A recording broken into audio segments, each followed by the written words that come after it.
ಸ್ವಾಮಿ ವಿವೇಕಾನಂದರ ಒಂದು ಜನ್ಮದಿನ ಜನವರಿ 12ನೇ ತಾರೀಕು.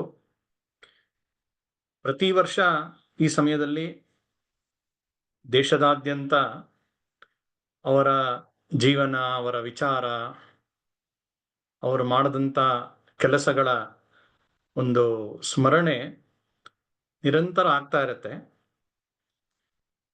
ಒಬ್ಬ ವ್ಯಕ್ತಿ ತೀರ್ಕೊಂಡು ಈಗ ಸುಮಾರೊಂದು 123 ವರ್ಷಗಳು ಕಳೆದಿದೆ. 1, 2, 3 ಆ ರೀತಿ ನೆನ್ಪಿಟ್ಕೊಳ್ಬೋದು. 123 ವರ್ಷದ ಕೆಳಗಡೆ ಅವ್ರು ತೀರ್ಕೊಂಡ್ಬಿಟ್ರು. ಈ ದೇಹವನ್ನ ಅವರು ಬಿಟ್ಟು ಹೋಗಾಯ್ತು. ಆದರೂ ಇವತ್ತು ದೇಶದ ಮೂಲೆ ಮೂಲೆಗಳಲ್ಲಿ ಅವರ ಹೆಸರು, ಅವರ ವಿಚಾರ, ಅವರ ಮಾತುಗಳು, ಅವರ ಬರಹಗಳು, ಅವರ ಚಿಂತನೆಗಳು ಬೇರೆ ಬೇರೆ ರೂಪದಲ್ಲಿ ಅದು ಇವತ್ತಿಗೂ ಅದು ಜೀವಂತವಾಗಿರೋದು ನಮ್ಮೆಲ್ಲರ ಅನುಭವಕ್ಕೆ ಬರುತ್ತೆ.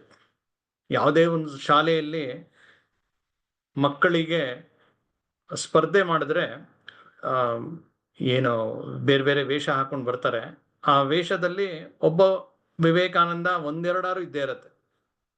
ಯಾವುದೇ ಒಂದು ಯುವಕರ ಒಂದು ಸ್ಪೋರ್ಟ್ಸ್ ಕ್ಲಬ್ ಇದೆ ಅಂದ್ರೆ ಅಲ್ಲಿಗೆ ವಿವೇಕಾನಂದರ ಹೆಸರಿರುತ್ತೆ. ಈ ರೀತಿ ವಿವೇಕಾನಂದರು ಸತ್ತಿಲ್ಲ, ಜೀವಂತವಾಗಿದ್ದಾರೆ. ಅವರ ಅನೇಕ ಮುಖಗಳನ್ನ ನಾವು ತಿಳಿತಾ ಹೋಗ್ಬೋದು. ಇವತ್ತು ನಮ್ಮ ದೇಶದ ಸ್ವಾತಂತ್ರ್ಯಕ್ಕಾಗಿ ಸ್ವಾಮಿ ವಿವೇಕಾನಂದರ ಒಂದು ಕೊಡುಗೆ ಹೇಗಿತ್ತು ಅನ್ನೋದನ್ನ ಸ್ವಲ್ಪ ನಾವು ಇವತ್ತು ಅವಲೋಕನ ಮಾಡೋಣ. ಇವತ್ತು ಸ್ವಾತಂತ್ರ್ಯ ಬಂದು 75 ವರ್ಷ ದಾಟ್ಬಿಟ್ಟಿದೆ. ಅಮೃತ ಮಹೋತ್ಸವವನ್ನ ಆಚರಿಸಿದೀವಿ ಈಗಾಗಲೇ. 2047ನೇ ಇಸ್ವಿಗೆ ಸ್ವಾತಂತ್ರ್ಯ ಬಂದು 100 ವರ್ಷ ಆಗುತ್ತೆ. ಈ 25 ವರ್ಷಗಳ ಕಾಲ ಅಂದ್ರೆ ಈಗ ನಡೀತಾ ಇರ್ತಕ್ಕಂಥ 25 ವರ್ಷ ತುಂಬಾ ಪ್ರಮುಖವಾದದ್ದು ಅಂತ ಹೇಳಿ ಪ್ರಧಾನಮಂತ್ರಿ ನರೇಂದ್ರ ಮೋದಿ ಅವರು ಅನೇಕ ಬಾರಿ ಉಲ್ಲೇಖ ಮಾಡಿದ್ದಾರೆ. ಹಾಗಾಗಿ ಇದನ್ನು ಅಮೃತ ಕಾಲ ಅಂತ ಕರೆದಿದ್ದಾರೆ. ಭಾರತ ಅತ್ಯಂತ ಬಲಿಷ್ಠ ರಾಷ್ಟ್ರವಾಗಿ ರೂಪುಗೊಳ್ತಾ ಇರತಕ್ಕಂತಹ ಒಂದು ಕಡೆ ಚರಣಗಳಲ್ಲಿ ನಾವಿದ್ದೀವಿ ಅನ್ನುವ ಒಂದು ಮಾತನ್ನ ಅವರು ಹೇಳ್ತಾ ಬಂದಿದ್ದಾರೆ. ಸ್ವಾಮಿ ವಿವೇಕಾನಂದರು ಅವರು ರಾಮಕೃಷ್ಣ ಪರಮಹಂಸರ ದೇಹಾವಸಾನ ಆದ ನಂತರ ಇಡೀ ದೇಶದ ಪರ್ಯಟನೆ ಮಾಡಿ ಅವರು ದಕ್ಷಿಣದ ತುತ್ತ ತುದಿ ಕನ್ಯಾಕುಮಾರಿಗೆ ಬರ್ತಾರೆ. ಕನ್ಯಾಕುಮಾರಿಯಲ್ಲಿ ಅಲ್ಲಿ ಸಮುದ್ರದ ಮಧ್ಯೆ ಇದ್ದಂತ ಒಂದು ಬಂಡೆ, ಅಲ್ಲಿ ಅವರು ಹೋಗಿ ಕೂತ್ಕೊಳ್ತಾರೆ. ಸುಮಾರು 3 ದಿನಗಳ ಕಾಲ ಅಹೋರಾತ್ರಿ ಅಲ್ಲಿ ಅವರು ಧ್ಯಾನಸ್ಥರಾಗಿ ಚಿಂತನೆ ಮಾಡ್ತಾರೆ. ಒಬ್ಬ ಸನ್ಯಾಸಿ ಆತ ಏನ್ ಧ್ಯಾನ ಮಾಡ್ತಾನೆ? ಭಗವಂತನ ಸಾಕ್ಷಾತ್ಕಾರ ಆಗ್ಲಿ ಅಂತ ಹೇಳಿ ತಪಸ್ ಮಾಡ್ತಾರೆ, ಧ್ಯಾನ ಮಾಡ್ತಾರೆ, ನಮ್ಗೆ ಗೊತ್ತಿದೆ. ಆದ್ರೆ ವಿವೇಕಾನಂದರಲ್ಲಿ 3 ದಿನಗಳ ಕಾಲ ಕೇವಲ ಭಾರತದ ಕುರಿತಾಗಿ ಅವರು ಧ್ಯಾನ ಮಾಡ್ತಾರೆ, ಚಿಂತನೆ ಮಾಡ್ತಾರೆ. ಅವರ ಕಣ್ಣು ಮುಂದೆ ಇಡೀ ಭಾರತದ ಒಂದು ಚಿತ್ರ ಬಂದು ಹೋಗುತ್ತೆ. ಒಂದು ಭಾರತದ ಒಂದು ಹಿರಿಮೆ, ಅದರ ಪ್ರಾಚೀನತೆ, ಅದರ ಪ್ರಾಚೀನ ಗೌರವ, ಆ ಎಲ್ಲ ವಿಚಾರವನ್ನ ಅವರು ಓದಿ ತಿಳ್ಕೊಂಡಿದ್ರು. ಭಾರತ ಹೇಗೆ ಇಡೀ ಜಗತ್ತಿಗೆ ಒಂದು ಮಾರ್ಗದರ್ಶನ ಮಾಡ್ತಾ ಇದ್ದಂತಹ ಸ್ಥಿತಿಯಲ್ಲಿತ್ತು, ಅತ್ಯಂತ ಪರಾಕ್ರಮಿ ದೇಶವಾಗಿತ್ತು, ದೀರ್ಘಕಾಲದ ಒಂದು ನಾಗರಿಕ ಬದುಕಿನ ಒಂದು ಪರಂಪರೆ ಇದೆ, ಅತ್ಯಂತ ಶ್ರೀಮಂತವಾದ ಸಂಸ್ಕೃತಿ ಇದೆ, ಇದೆಲ್ಲ ಗೊತ್ತಿತ್ತು ಅವ್ರಿಗೆ. ಇದು ಗತ ವೈಭವ. ಇನ್ನ ಇವಾಗಿನ ವರ್ತಮಾನದ ಸ್ಥಿತಿಯನ್ನ ಅವರು ಇಡೀ ದೇಶದ ಪರ್ಯಟನೆ ಮಾಡ್ತಾ ಪ್ರತ್ಯಕ್ಷ ಕಂಡಿದ್ರು. ದೇಶದ ಸ್ಥಿತಿ ಹೇಗೆ ಆಗ್ಬಿಟ್ಟಿದೆ? ಅತ್ಯಂತ ದಯನೀಯ ಸ್ಥಿತಿಯಾಗಿ ಬಂದ್ಬಿಟ್ಟಿದೆ. ಶಿಕ್ಷಣ ಇಲ್ಲ, ಬಡತನ ಇದೆ, ಬರಗಾಲ, ಮೇಲಿಂದ ಮೇಲಕ್ಕೆ ಬರಗಾಲಗಳು, ಆಹಾರ ಇಲ್ಲ, ಜನ ಸಾಯ್ತಾ ಇದ್ದಾರೆ, ಪೌಷ್ಟಿಕಾಂಶ ಇಲ್ಲ, ತಿಳುವಳಿಕೆ ಇಲ್ಲ, ಸ್ವಾತಂತ್ರ್ಯ ನಮ್ಗಿಲ್ಲ, ನಾವು ಗುಲಾಮಿತನ ಇದ್ದೀವಿ ಅಂತಾನೆ ಅನೇಕರು ಗೊತ್ತಿಲ್ಲ. ಒಂದ್ ರೀತಿ ಜಡತ್ವ ಬಂದ್ಬಿಟ್ಟಿದೆ. ಆ ಇಡೀ ದೃಶ್ಯವನ್ನ ತಮ್ಮ ದೇಶ ಪರ್ಯಟನೆಯಲ್ಲಿ ಅವರು ಪ್ರತ್ಯಕ್ಷ ಕಂಡಿದ್ರು. ಹಾಗಾಗಿ ಆ ಎಲ್ಲ ವರ್ತಮಾನದ ಒಂದು ಪರಿಸ್ಥಿತಿ, ಅದರ ಸವಾಲುಗಳು ಅವ್ರ ಕಣ್ಮುಂದೆ ಬಂತು. ಆದ್ರೆ ಅಲ್ಲಿಗೆ ನಿಲ್ದೆ ಮುಂದೆ ಭಾರತ ಹೇಗಾಗತ್ತೆ, ಹೇಗಾಗಬೇಕು ಅನ್ನುವ ಅವ್ರ ಕನಸಿತ್ತೋ ಅದು ದೃಶ್ಯ ಅವ್ರಿಗೆ ಕಾಣಿಸುತ್ತೆ. ಅದನ್ನ ಅವ್ರು ಮುಂದೆ ಮಾತಾಡ್ತಾ ಹೇಳ್ತಾರೆ, ಅಗೋ ನೋಡಿ ಪೂರ್ವ ದಿಗಂತದಲ್ಲಿ ತಾಯಿ ಭಾರತಿ ಮೈ ಕೊಡವಿ ಮೇಲೇಳುತ್ತಿದ್ದಾಳೆ, ಇನ್ನ ಅವಳನ್ನ ತಡಿತಕ್ಕಂಥ ಶಕ್ತಿ ಜಗತ್ನಲ್ಲಿ ಯಾರಿಗೂ ಇಲ್ಲ, ಹಿಂದಿನಗಿಂತನೂ ಅತ್ಯಂತ ವೈಭವವಾಗಿ ಅವಳು ಮೆರೆಯಲಿದ್ದಾಳೆ ಅಂತ ಹೇಳಿ ಅವರು ಮುಂದೆ ಚೆನ್ನೈನಲ್ಲಿ ಮಾತಾಡ್ತಾ ಅದೇ ವಿಚಾರವನ್ನು ಹೇಳ್ತಾರೆ. ಅಂದ್ರೆ ಆ ದೃಶ್ಯ ಅವ್ರಿಗೆ ಕಾಣುತ್ತೆ. ಒಂದು ಗತವೈಭವ, ವರ್ತಮಾನದ ದುಸ್ಥಿತಿ ಮತ್ತು ಭಾರತ ಮುಂದೆ ಹೇಗಾಗತ್ತೆ, ಅದಕ್ಕೆ ನಾನೇನ್ ಮಾಡಬೇಕು ಅನ್ನುವ ಒಂದು ಸ್ಪಷ್ಟ ಒಂದು ದಿಗ್ದರ್ಶನ ಅವ್ರಿಗೆ ಅಲ್ಲಿ ಸಿಗತ್ತೆ. ಅವ್ರು ನೋಡಿರ್ತಾರೆ, ಏನ್ ಈ ತರ ಆಗ್ಬಿಟ್ಟಿದೆಲ್ಲ ಈ ದೇಶದ ಪರಿಸ್ಥಿತಿ, ಇದಕ್ಕೊಂದು ಸ್ಪೆಷಲ್ ಟ್ರೀಟ್ಮೆಂಟ್ ಕೊಡ್ಬೇಕು. ಈಗ ಕೆಲವ್ರಿಗೆ ಸರಿಯಾಗಿ ಸರಳವಾಗಿ ಹೇಳಿದ್ರೆ ಅರ್ಥ ಆಗಲ್ಲ, ಒಂದು ಶಾಕ್ ಟ್ರೀಟ್ಮೆಂಟ್ ಕೊಡ್ಬೇಕಾಗತ್ತೆ. ಈ ಒಂದು ಸಮಾಜಕ್ಕೆ ಏನಾಗಿದೆ, ಇವ್ರಿಗೆ ಇಷ್ಟು ಒಂದು ಶ್ರೇಷ್ಠ ವಿಚಾರಗಳಿರ್ತಕ್ಕಂಥ ಉಪನಿಷತ್ತಿನ ನಾಡಿದು, ಆದ್ರೆ ಆ ಯಾವುದೋ ಹಿಡಿಯಷ್ಟು ಪರಕೀಯರ ಕೈಗೆ ಸಿಕ್ಕಿ ನಲುಗ್ತಾ ಇದಾರಲ್ಲ, ಏನ್ ಮಾಡ್ಬೇಕು ಇವ್ರಿಗೆ, ಇದಕ್ಕೊಂದು ಶಾಕ್ ಟ್ರೀಟ್ಮೆಂಟ್ ಕೊಡ್ಬೇಕು, ಏನಾರು ಮಾಡ್ಬೇಕು ಅಂತ ಅವ್ರು ಯೋಚನೆ ಮಾಡ್ತಾ ಇದ್ದಾಗ ಅವ್ರಿಗೆ ಸಿಕ್ಕಂತಹ ಒಂದು ಸುವರ್ಣಾವಕಾಶವೇ ಅಮೆರಿಕಾದಲ್ಲಿ ನಡೀತಾ ಇದ್ದಂತಹ ಒಂದು ಸಮ್ಮೇಳನ, ಸರ್ವಮತ ಸಮ್ಮೇಳನ ಅಲ್ಲಿ ನಡೀತಾ ಇರುತ್ತೆ, ವರ್ಲ್ಡ್ ಪಾರ್ಲಿಮೆಂಟ್ ಆಫ್ ರಿಲಿಜನ್. ಅಲ್ಲಿಗೆ ಹೇಗೋ ಮಾಡಿ ಇಲ್ಲಿಗೆ ಹೋಗ್ತಾರೆ. ಬಹಳ ದೊಡ್ಡ ಒಂದು ಸಾಹಸದ ಕತೆ ಇದು. ಯಾಕೆಂದ್ರೆ ಎಲ್ಲವನ್ನೂ ನಾವು ಪಶ್ಚಿಮದ ಕಡೆ ನೋಡ್ತಕ್ಕಂತಹ ಒಂದು ಪರಿಸ್ಥಿತಿ ಬಂದಿತ್ತಲ್ಲ, ಸರಿ ಅಲ್ಲಿಂದನೇ ಇಲ್ಲಿಗೆ ಒಂದು ಟ್ರೀಟ್ಮೆಂಟ್ ಕೊಡೋಣ ಅಂತ ಹೇಳಿ ಅವರು ಅಮೆರಿಕಾದ ಆ ವೇದಿಕೆಯನ್ನ ಆಯ್ಕೆ ಮಾಡ್ಕೊಳ್ತಾರೆ.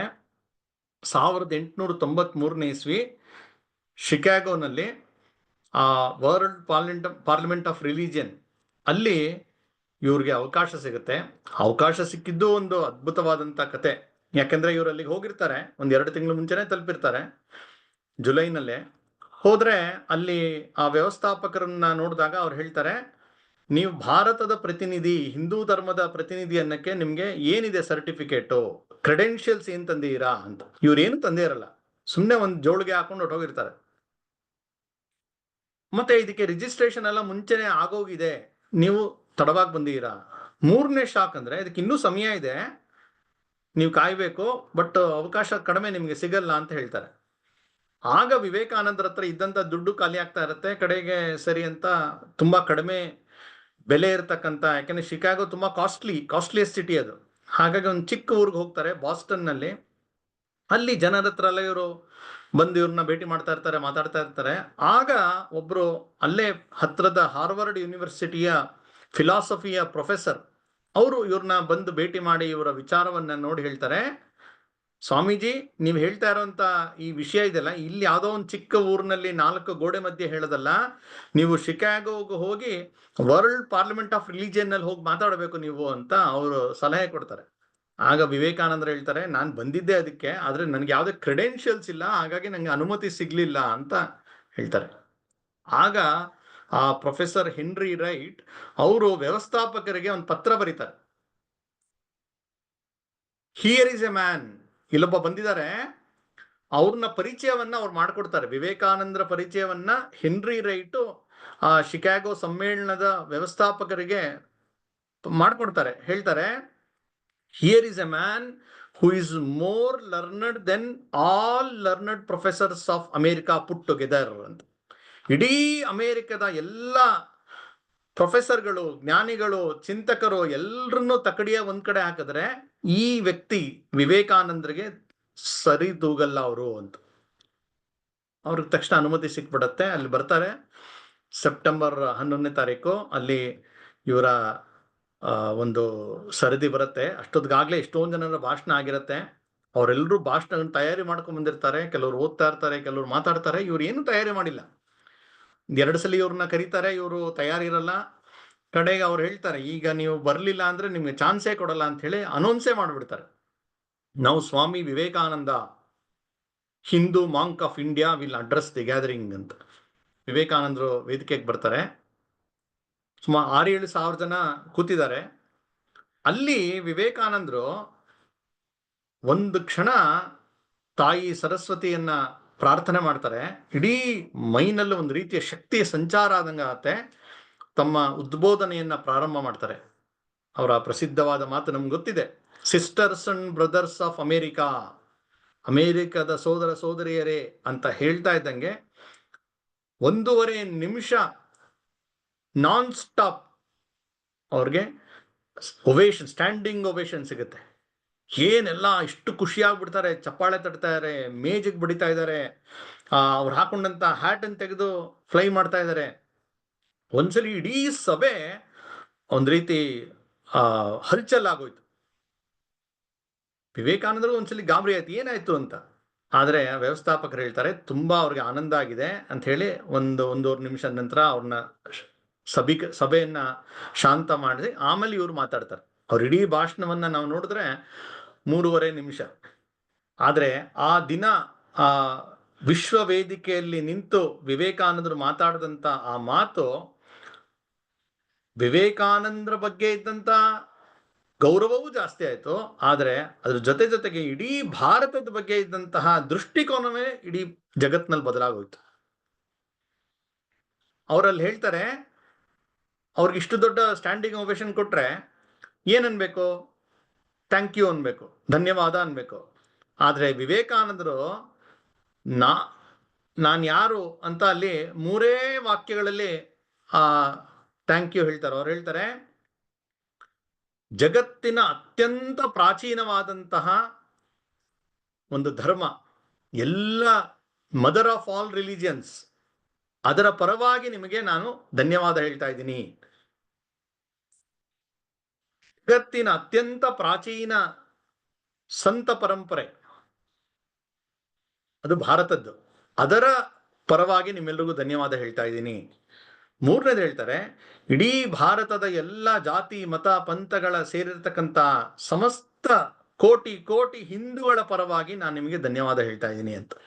ಅಂದ್ರೆ 3 ವಾಕ್ಯದಲ್ಲಿ ತಮ್ಮ ಇಡೀ ವಿಚಾರವನ್ನು ಅವ್ರು ಹೇಳ್ಬಿಡ್ತಾರೆ.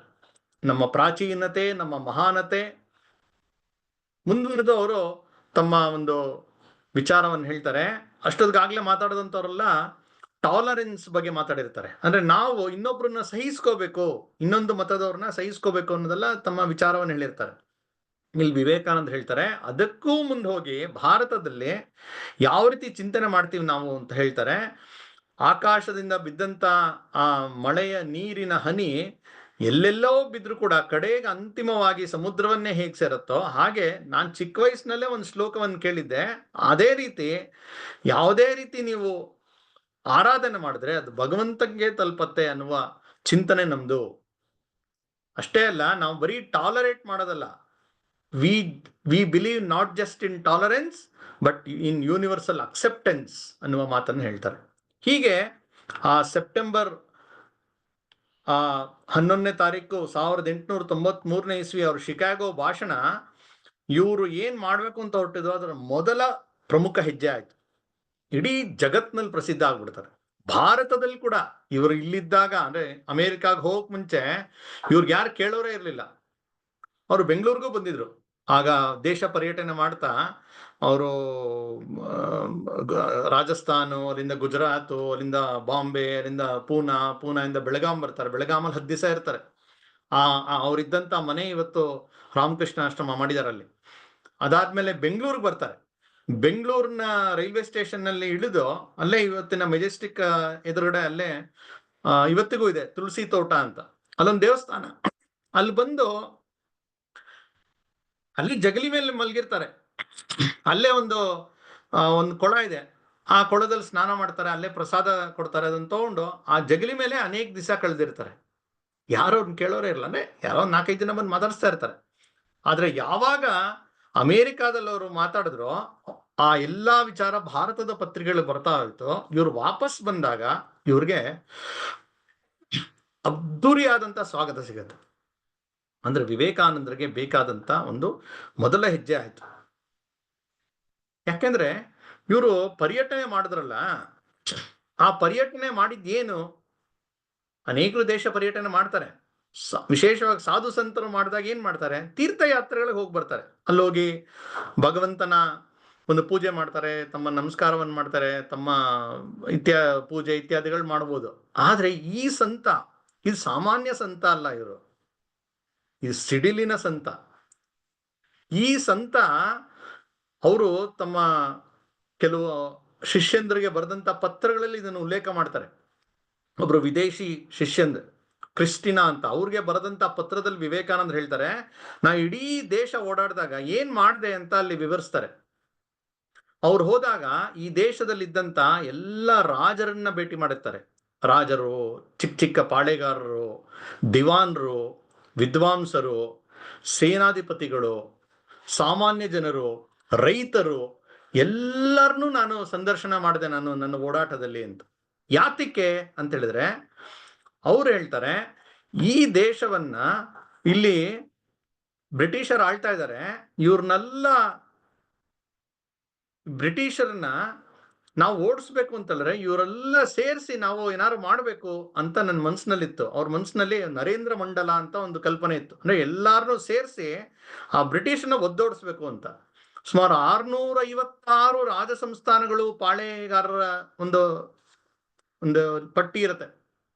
ಆದ್ರೆ ವಿವೇಕಾನಂದರು ಹೇಳ್ತಾರೆ, ಅವರೆಲ್ಲರನ್ನು ನೋಡಿದಾಗ ನಂಗೆ ಏನ್ ಗೊತ್ತಾಯ್ತು ಅಂದ್ರೆ ಅವರಲ್ಲಿ ಸ್ವಾತಂತ್ರ್ಯದ ಹಸಿವೇ ಇಲ್ಲ, ಬತ್ತು ಹೋಗಿದೆ, ಆ ಚಿಂತನೆಯೇ ಇಲ್ಲ. ನಾವೆಲ್ಲ ಒಂದು ರಾಷ್ಟ್ರಕ್ಕೆ ಸೇರಿದವರು ಅನ್ನುವ ರಾಷ್ಟ್ರೀಯ ಭಾವನೆಯೇ ಇಲ್ಲಿ ಅದು ಮಸ್ಕಾಗ್ಬಿಟ್ಟಿದೆ. ಇದೇ ಇಲ್ಲ ಅಂತ ಹೇಳಿದ್ರೆ ಸ್ವಾತಂತ್ರ್ಯ ಹೋರಾಟದ ಒಂದು ಇಚ್ಛೆ ಎಲ್ಲಿಂದ ಬರ್ಲಿಕ್ಕೆ ಸಾಧ್ಯ? ಹಾಗಾಗಿ ಅದನ್ನ ನಾನು ಜಾಗೃತ ಮಾಡಬೇಕು ಅಂತ ಯೋಚನೆ ಮಾಡಿದೆ ಅಂತ ಅವ್ರು ಹೇಳ್ತಾರೆ.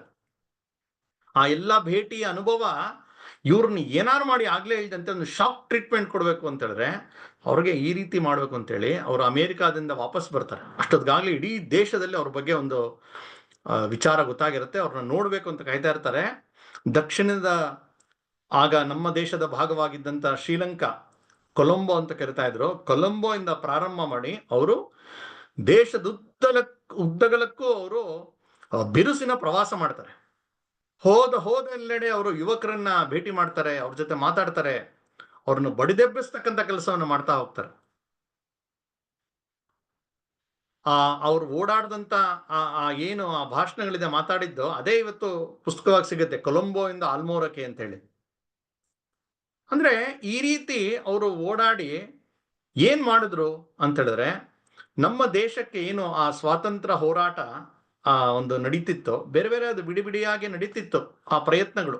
ವಿಶೇಷವಾಗಿ 2 ಧಾರೆಗಳು ಸ್ವಾತಂತ್ರ್ಯ ಹೋರಾಟಕ್ಕೆ.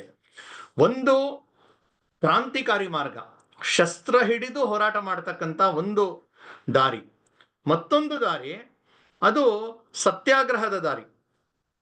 ಈ 2 ಧಾರೆಗಳಲ್ಲಿ ಸ್ವಾತಂತ್ರ್ಯ ಹೋರಾಟ ಏನ್ ನಡೀತಾ ಇತ್ತೋ ಆ 2 ಧಾರೆಗೆ ವಿವೇಕಾನಂದರ ಈ ಒಂದು ಆಗಮನ ಒಂದು ವಿಶೇಷ ಇಂಧನವಾಯಿತು, ವಿಶೇಷ ರಭಸ ಕೊಡುತ್ತೆ. ಉದಾಹರಣೆಗಳು ನಾವು ಹೇಳ್ಬೇಕು ಅಂದ್ರೆ ನೋಡಿ, ಅವರು ಸ್ವಾತಂತ್ರ್ಯ ಹೋರಾಟದ ಏನು ಪ್ರತ್ಯಕ್ಷ ಅವರೇನ್ ಗನ್ನಿಡ್ಕೊಂಡು ಹೋರಾಟ ಮಾಡಿಲ್ಲ, ಆದ್ರೆ ಜನರನ್ನ ಸಿದ್ಧಗೊಳಿಸ್ತಾ ಹೋಗ್ತಾರೆ. ಅವರು ಏನು ರಾಮಕೃಷ್ಣಾಶ್ರಮದಲ್ಲಿದ್ರು, ಅದು ಕಲ್ಕತ್ತಾದಲ್ಲಿದ್ರು, ಆ ಕಲ್ಕತ್ತಾ ಕ್ರಮೇಣ ಕ್ರಾಂತಿಕಾರಿಗಳ ಕೇಂದ್ರ ಆಗ್ಬಿಡುತ್ತೆ. ಬಂಗಾಲ ಅಂತ ಹೇಳಿದ್ರೆ ಅದು ಕ್ರಾಂತಿಕಾರಿಗಳ ತವರೂರಾಗ್ಬಿಡುತ್ತೆ. ಇಡೀ ದೇಶಕ್ಕೆ ಅದು ಯಾವ ರೀತಿಯ ಒಂದು ದೊಡ್ಡ ದೊಡ್ಡ ಕ್ರಾಂತಿಕಾರಿಗಳನ್ನು ಕೊಟ್ಟಿದೆ ಅಂತ ಹೇಳಿದ್ರೆ ಅದೆಲ್ಲದಕ್ಕೂ ವಿವೇಕಾನಂದರು ಪ್ರೇರಣೆ ಕೊಡ್ತಾ ಹೋಗ್ತಾರೆ. ಸಣ್ಣ ಪುಟ್ಟ ಕ್ರಾಂತಿಕಾರಿ ಸಂಘಟನೆಗಳು ಬಿಡಿಬಿಡಿಯ ಕೆಲಸ ಮಾಡ್ತಾ ಇರುತ್ತೆ. ಅವರೆಲ್ಲರೂ ಸೇರಿಸಿ ಒಟ್ಟಾಗಿ ಮಾಡ್ಬೇಕು ಅಂತ ಹೇಳಿ ಒಂದು ಅನುಶೀಲನಾ ಸಮಿತಿ ಅನ್ನೋದು ಪ್ರಾರಂಭ ಮಾಡ್ತಾರೆ. ಅದು ಯಾರು ಪ್ರಾರಂಭ ಮಾಡ್ತಾರೆ ಅಂದ್ರೆ ವಿವೇಕಾನಂದರ ಶಿಷ್ಯೆ ಸೋದರಿ ನಿವೇದಿತಾ ಮತ್ತು ಅರವಿಂದ್ ಘೋಷರ ತಮ್ಮ ಬಾರೀಂದ್ರ ಘೋಷ್ ಮತ್ತು ವಿವೇಕಾನಂದರ ತಮ್ಮ ಭೂಪೇಂದ್ರನಾಥ ದತ್ತ, ಈ 3 ಜನ ಸೇರಿ ಆ ಕ್ರಾಂತಿಕಾರಿಯ ಒಂದು ಸಂಘಟನೆ ಅನುಶೀಲನಾ ಸಮಿತಿಯಿಂದ ಪ್ರಾರಂಭ ಮಾಡ್ತಾರೆ. ಮುಂದೆ ಬಹಳ ದೊಡ್ಡ ಒಂದು ಕ್ರಾಂತಿಕಾರಿ ಚಟುವಟಿಕೆಯ ಒಂದು ಪ್ರಮುಖ ಸಂಘಟನೆ ಆಗುತ್ತದೆ ಅನುಶೀಲನಾ ಸಮಿತಿ. ರಾಷ್ಟ್ರೀಯ ಸ್ವಯಂ ಸೇವಕ ಸಂಘ RSS ನ ಸ್ಥಾಪಕರಾದಂಥ ಡಾಕ್ಟರ್ ಹೆಡ್ಗೆವಾರ್ ಅವರು ತಮ್ಮ ವಿದ್ಯಾಭ್ಯಾಸ ಮಾಡಬೇಕು ಅಂತ ಕಲ್ಕತ್ತಾಗೆ ಬರ್ತಾರೆ. ಯಾಕೆಂದ್ರೆ ಕ್ರಾಂತಿಕಾರಿಗಳ ಒಂದು ಜೊತೆ ಸೇರ್ಕೊಳ್ಬೇಕು ಅಂತ. ಅವರು ಈ ಅನುಶೀಲನಾ ಸಮಿತಿಯ ಒಂದು ಬಹಳ ದೊಡ್ಡ ನಾಯಕರು ಕೂಡ ಆಗಿರ್ತಾರೆ. ಹೀಗೆ ಕ್ರಾಂತಿಕಾರಿ ಸಂಘಟನೆಗಳಿಗೆ ಒಂದು ಬಹಳ ದೊಡ್ಡ ಪುಷ್ಟಿ ಸಿಗ್ತಾ ಹೋಗುತ್ತೆ. ಒಬ್ಬ ಜತೀಂದ್ರನಾಥ್ ಮುಖರ್ಜಿ ಅಂತ ಹೇಳಿ, ಅವನು ಎಷ್ಟು ಬಹಳ ದೊಡ್ಡ ವೀರ ಶೂರ. ಅವ್ರ ಹಳ್ಳಿಗೆ ಒಂದು ಹುಲಿ ಆಕ್ರಮಣ ಮಾಡ್ಬಿಡುತ್ತೆ. ಬೆಂಗಾಲ್ ಟೈಗರ್ ಅಂತ ನಾವು ಕೇಳಿವೆ. ಒಂದ್ಸಲ ನೆಗೆದ್ರೆ 18 ಹೆಜ್ಜೆ ಅಷ್ಟು ದೂರ ಅದು ಹಾರುವಂತ ತಾಕತ್ತಿದೆ. ಅಂತಹ Bengal tiger, royal Bengal tiger, ಅದು ಅವರ ಹಳ್ಳಿಯಿಂದ ಒಂದು ಕಾಡ್ಗೆ ಹೋಗ್ಬೇಕಾದ್ರೆ ಅದು ಅಟ್ಯಾಕ್ ಮಾಡುತ್ತೆ. ಈ ಜತೀಂದ್ರನಾಥ್ ಮುಖರ್ಜಿ ಅವನು ಆ ಹುಲಿಯನ್ನ ಎದುರಿಸಿ ಹೋರಾಟ ಮಾಡಿ ಅದನ್ನ ಸಾಯಿಸಿರ್ತಾನೆ. ಮೈಕೆ ಎಲ್ಲ ಗಾಯ ಆಗ್ಬಿಟ್ಟಿರುತ್ತೆ. ಕಡೆಗೆ 6 ತಿಂಗಳು ಅವನು ಆಸ್ಪತ್ರೆಯಲ್ಲಿ ಇರ್ಬೇಕಾಗತ್ತೆ. ಆದ್ರೆ ಆ ಹುಲಿಯನ್ನ ಕೊಂದಂತ ವೀರ, ಹಾಗಾಗಿ ಅವನ ಹೆಸರೇ ಮುಂದೆ ಬಾಗಾ ಜತಿನ್ ಅಂತ ಆಗುತ್ತೆ. ಬಾಗಾ ಅಂದ್ರೆ ಬಂಗಾಲಿ ಭಾಷೆಯಲ್ಲಿ ಹುಲಿ ಅಂತ ಹೇಳಿ. ಆ ಬಾಗಾ ಜತಿನ್ ಅವನು ವಿವೇಕಾನಂದರ ವಿಚಾರದಿಂದ ಪ್ರೇರಣೆಗೊಂಡು ಅವ್ರ ಹತ್ರ ಬರ್ತಾನೆ 20ನೇ ವಯಸ್ಸಿನಲ್ಲಿ. ಬಂದು ವಿವೇಕಾನಂದರು ಹೇಳ್ತಾನೆ, ನಾನು ಸನ್ಯಾಸಿ ಆಗ್ಬೇಕು ಅಂತ ನಿಶ್ಚಯ ಮಾಡಿದ್ದೀನಿ ಅಂತ. ಆಗ ವಿವೇಕಾನಂದರು ಅವನ ತೋಳನ್ನ ಮುಟ್ತಾರೆ. ಒಳ್ಳೆ ಕಟ್ಮಸ್ ತಾಳು, ಒಳ್ಳೆ ಬೈಸೆಪ್ಸ್ ಜೋರಾಗಿರುತ್ತೆ.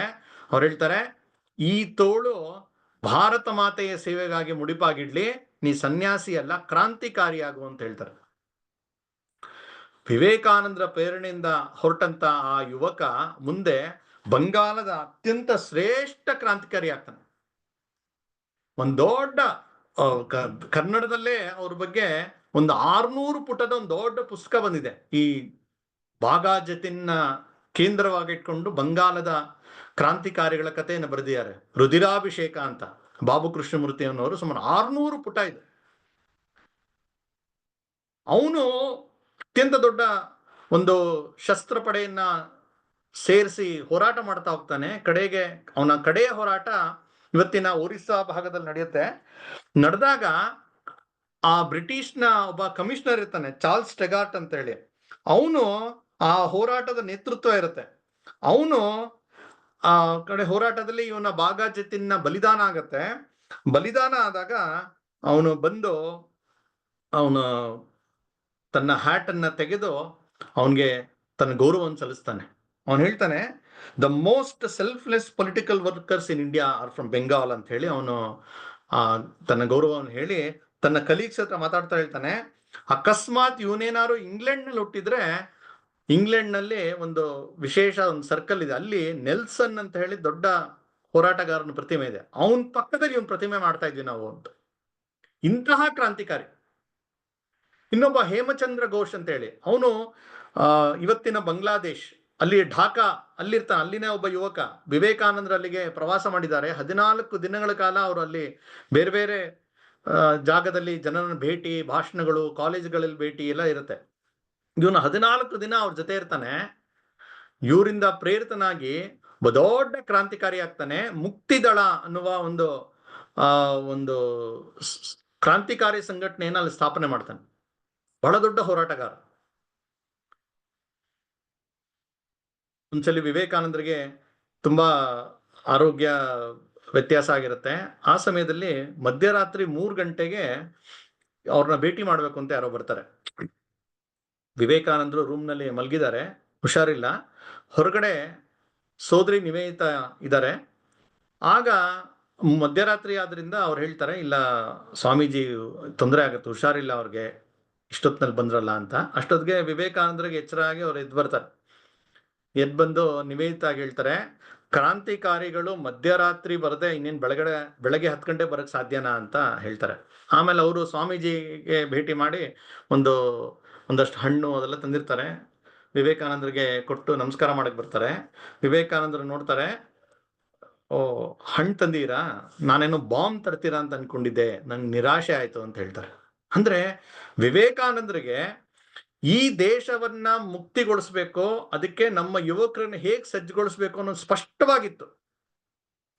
ಅವರು ಇಂಗ್ಲೆಂಡ್ ಹೋದಾಗ ಒಬ್ಬ ಭೇಟಿ ಆಗ್ತಾನೆ, ಅಲ್ಲಿನ ಒಬ್ಬ ವಿಜ್ಞಾನಿ ಹೀರಮ್ ಮ್ಯಾಕ್ಸಿಮ್ ಅಂತ ಹೇಳಿ. ಅವನು ಯಾರು ಅಂತ ಹೇಳಿದ್ರೆ, ಅವನು ಈ ಲೈಟ್ ಮಿಷಿನ್ ಗನ್ ಅಂತ ಹೇಳಿ ಅದನ್ನ ಕಂಡಿಡಿದಂತ ವ್ಯಕ್ತಿ. ಜಗತ್ತಿನಾದ್ಯಂತ ಎಲ್ಲಾ ಕಡೆ ಅದನ್ನು ಬಳಸ್ತಾರೆ. ಮುಂದೆ ಅದರ ಮುಂದುವರೆದ ರೂಪವೇ AK-47 ಅಂತ ಎಲ್ಲ ಬಂದಿದೆ, ಅನೇಕ ಅಸ್ತ್ರಗಳು. ಆ ಲೈಟ್ ಮಿಷಿನ್ ಗನ್ ಕಂಡಿಡಿದಂತ ಹೀರಮ್ ಮ್ಯಾಗ್ಜಿನ್ ಅವನು ವಿವೇಕಾನಂದರನ್ನ ಅವರ ವಿಚಾರವನ್ನು ಕೇಳಿ ಪ್ರಭಾವಿತನಾಗಿ ಅವನು ಬಂದು ವಿವೇಕಾನಂದರ ಕೇಳಿರ್ತಾನೆ, ನಾನು ನಿಮ್ಗೆ ಏನ್ ಮಾಡ್ಬೋದು ಹೇಳಿ, ನಿಮ್ಮಿಂದ ಇಷ್ಟು ನನ್ನ ಪ್ರಭಾವಿತನಾಗಿದ್ದೀನಿ ಅಂತ. ಆಗ ವಿವೇಕಾನಂದರು ಹಂಗೆ ಹೇಳಿರ್ತಾರೆ, ನಿನ್ನ ಕ್ರಿಯೇಟಿವಿಟಿ, ನಿನ್ನ ಇನ್ವೆನ್ಷನ್ ಅದು ನಮ್ಗೆ ಬೇಕಾಗಿದೆ, ಅದರ ಉಪಯೋಗವನ್ನ ನಾನು ಮುಂದೆ ಒಂದ್ ದಿವಸ ಮಾಡ್ಕೊಳ್ತೀನಿ ಅಂತ. ಅಂದ್ರೆ ಅವರಲ್ಲಿ ಪ್ರವಾಸ ಮಾಡ್ತಾ ಇದ್ದಾಗೂ ಕೂಡ ಅವ್ರ ಗಮನ ಶಸ್ತ್ರ ಸಂಚಯ ಆಗ್ಬೇಕು, ಆದ್ರೆ ಮಾತ್ರ ನಾವು ನಿಜವಾದ ಸ್ವಾತಂತ್ರ್ಯ ಪಡೀಲಿಕ್ಕೆ ಸಾಧ್ಯ ಅನ್ನೋದು ಸ್ಪಷ್ಟ ಇತ್ತು ಅವ್ರಿಗೆ. ಹಾಗಾಗಿ ಅಲ್ಲಿ ಹೇಳಿಟ್ಟಿರ್ತಾರೆ. ಅಷ್ಟೇ ಏಕೆ, ಆ ಚಾರ್ಲ್ಸ್ ಟೆಗಾರ್ಟ್ ಅಂತ ಯಾರಿದ್ದಾನೆ, ಅವನು ಬ್ರಿಟಿಷ್ನ ಕಮಿಷನರು, ಅವನು CID ಹೆಡ್ ಆಗಿರ್ತಾನೆ. ಅವನು ಮುಂದೆ ವಿವೇಕಾನಂದರ ತೀರ್ಕೊಂಡ ನಂತರವೂ ಕೂಡ ಏನು ಜನ ಯುವಕರು ಸ್ವಾತಂತ್ರ್ಯ ಹೋರಾಟಕ್ಕೆ ಧುಮುಕ್ತಾ ಇರೋದನ್ನ ನೋಡಿ ಒಂದು ಅದ್ರ ಬಗ್ಗೆ ಸ್ಟಡಿ ಮಾಡಬೇಕು ಅಂತ ಹೇಳಿ ಆದೇಶ ಬರುತ್ತೆ. ಸುಮಾರು 1914ರಲ್ಲಿ ವಿವೇಕಾನಂದ ತೀರ್ಕೊಂಡು 12 ವರ್ಷ ಆದ್ಮೇಲೆ ಅವನೊಂದು ರಿಪೋರ್ಟ್ ಕೊಡ್ತಾನೆ, ಟೆಗಾರ್ಟ್ ರಿಪೋರ್ಟ್, ಚಾರ್ಲ್ಸ್ ಟೆಗಾರ್ಟ್ ರಿಪೋರ್ಟ್ ಅಂತಾನೆ ಕರೀತಾರೆ. ಅದರಲ್ಲಿ ಅದರ ಟೈಟಲ್ಲೇ Swami Vivekananda and ಅನ್ರಿಸ್ಟ್ in India ಅಂತ. ವಿವೇಕಾನಂದರು ಎಲ್ಲೆಲ್ಲಿ ಅವರು ಪ್ರವಾಸ ಮಾಡಿದ್ದಾರೆ ಅಲ್ಲೆಲ್ಲ ಕೂಡ ಸ್ವಾತಂತ್ರ್ಯ ಹೋರಾಟದ ಕೆಲಸ ಅದು ಚಿಗುರುಡಿತಾ ಇರುತ್ತೆ. ಎಲ್ಲೆಲ್ಲಿ ಓಡಾಡಿದಾರೋ ಅಲ್ಲೆಲ್ಲ ಅದೇ ರೀತಿಯ ಯುವಕರ ಒಂದು ಉತ್ಸಾಹ ಬರ್ತಾ ಇರುತ್ತೆ. ಆ ಯುವಕರು ಸ್ವಾತಂತ್ರ್ಯ ಹೋರಾಟಕ್ಕೆ ಧುಮುಕೋದನ್ನ ಇವನು ರಿಪೋರ್ಟ್ ಮಾಡ್ತಾನೆ. ಅವನು ಹೇಳ್ತಾನೆ, ವಿವೇಕಾನಂದರು ಎಲ್ಲೆಲ್ಲಿ ಓಡಾಡಿದ್ದಾರೆ, ಅದು ಲಾಹೋರ್ ಇರ್ಬೋದು, ಢಾಕಾ ಇರ್ಬೋದು, ಕಲ್ಕತ್ತಾ ಇರ್ಬೋದು, ಮದ್ರಾಸ್ ಇರ್ಬೋದು, ಮುಂಬೈ ಇರ್ಬೋದು, ಎಲ್ಲೆಲ್ಲ ಹೋಗಿದ್ದಾರೆ ಅಲ್ಲೆಲ್ಲ ಇದೇ ಕಾಮನ್ ಲಕ್ಷಣ ಕಾಣಿಸ್ತಾ ಇದೆ ಅಂತ. ಅಷ್ಟೇ ಅಲ್ಲ, ಅವನು ವಿವೇಕಾನಂದರ ಭಾಷಣಗಳಿದೆ, ಅದನ್ನ ಅವನು ಇಂಟರ್ಪ್ರೆಟ್ ಮಾಡಿ ಅದ್ರ ರಿಪೋರ್ಟ್ ಕೊಡ್ತಾನೆ. ನಮ್ಗೆ ಭಾಷಣ ಅಂತ ಹೇಳಿದಾಗ ನಮ್ ವಿವೇಕಾನಂದರ ಒಂದು ವಾಕ್ಯ ತುಂಬಾ ಪ್ರಸಿದ್ಧ, ಏನಂದ್ರೆ,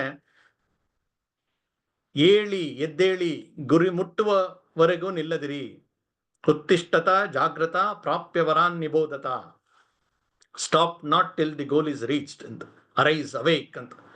ಇವತ್ತು ಅದನ್ನೆಲ್ಲ ಎಷ್ಟು ಸರಳೀಕರಣ ಮಾಡಿಬಿಟ್ಟು ಯಾವುದೋ ಒಂದು ಪರ್ಸನಾಲಿಟಿ ಡೆವಲಪ್ಮೆಂಟ್ಗೆ ಅದನ್ನ ಬಳಸ್ತಾರೆ ಆ ಮಾತುಗಳನ್ನ. ಆದ್ರೆ ವಿವೇಕಾನಂದ ಹೇಳಿದ್ದು ಏನು ಅಂತ ಚಾರ್ಲ್ಸ್ ಟೆಗಾರ್ಟ್ ಬರೀತಾನೆ. ಅವನು ಯುವಕರಿಗೆ ಹೇಳ್ತಾರೆ, ಏಳಿ ಎದ್ದೇಳಿ, ನಿಮ್ಮ ಗುರಿ ಯಾವುದು, ಸ್ವಾತಂತ್ರ್ಯ ಪ್ರಾಪ್ತಿ, ಅದು ಯುವಕರಿಗೆ ಅರ್ಥ ಆಗತ್ತೆ, ಅದು ಮುಟ್ಟೋ ತನಕ ನಿಲ್ಲದಿರಿ, ಈ ಕರೆಯನ್ನ ಕೊಟ್ಟರು ಅವರು ಅಂತ ಅವನು ಚಾರ್ಲ್ಸ್ ಟೆಗಾರ್ಟ್ ತನ್ನ ರಿಪೋರ್ಟ್ ನಲ್ಲಿ ಬರೀತಾನೆ.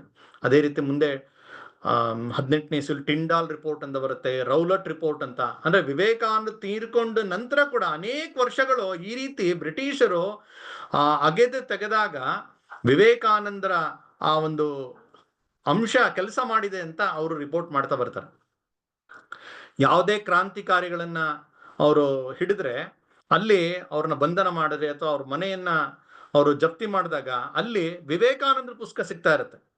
ಕೊಲಂಬೋ ಇಂದ ಆಲ್ಮೋರಕ್ಕೆ ಆ ಪುಸ್ತಕ ಸಿಗ್ತಾ ಇರುತ್ತೆ. ಅಥವಾ ಅವರು ವರ್ತಮಾನ್ ಭಾರತ್ ಅಂತ, ಬಂಗಾಲಿಯಲ್ಲಿ ನಾವೇನು ವರ್ತಮಾನ ಅಂತೀವಿ ಅಲ್ಲಿ ವರ್ತಮಾನ್ ಅಂತಾರೆ, ವರ್ತಮಾನ್ ಭಾರತ್ ಅಂತ ಹೇಳಿ ಒಂದು ಪುಸ್ತಕ ವಿವೇಕಾನಂದರ ವಿಚಾರಗಳು, ಆ ಪುಸ್ತಕ ಸಿಗ್ತಾ ಇರುತ್ತೆ. ಅಂದ್ರೆ ವಿವೇಕಾನಂದರ ಈ ಒಂದು ವಿಚಾರ ಅದರ ಎಷ್ಟು ಪ್ರಭಾವಿಯಾಗಿತ್ತು ಅಂತಂದ್ರೆ ಮುಂದಿನ ಅನೇಕ ದಶಕಗಳ ಕಾಲ ಅದು ತನ್ನ ಕೆಲಸವನ್ನ ಮಾಡ್ತಾ ಬಂದಿದೆ. ಅಂದ್ರೆ ಆ ರೀತಿಯ ಒಂದು ಭಾವನೆಯನ್ನ ಜಾಗೃತಿ ಮಾಡೋದು, ಅದರಲ್ಲಿ ಅವರು ಯಶಸ್ವಿ ಆಗ್ತಾರೆ. ಸುಭಾಷ್ ಚಂದ್ರ ಬೋಸ್ ಸ್ವಾತಂತ್ರ್ಯ ಹೋರಾಟಕ್ಕೆ ಅಂತಿಮ ಒಂದು ಪ್ರಹಾರವನ್ನ ಬ್ರಿಟಿಷರಿಗೆ ನೀಡಿದಂತಹ, ಅವ್ರು ಹೇಳ್ತಾರೆ, ಭಾರತದಿಂದ ಹೊರಕ್ಕೆ ಹೋಗಿ ಶಕ್ತಿ ಸಂಚಯನ ಮಾಡಿ ಶಕ್ತಿ ಆರಾಧನೆ ಮಾಡಬೇಕು, ಸೈನ್ಯವನ್ನು ಕಟ್ಟಬೇಕು ಅನ್ನೋದಕ್ಕೆ ನನಗೆ ಪ್ರೇರಣೆಯೇ ವಿವೇಕಾನಂದರು ಅಂತ ಸ್ಪಷ್ಟವಾಗಿ ಸುಭಾಷ್ ಚಂದ್ರ ಬೋಸ್ ತಮ್ಮ ಮಾತುಗಳಲ್ಲಿ ಹೇಳಿಟ್ಟಿದ್ದಾರೆ.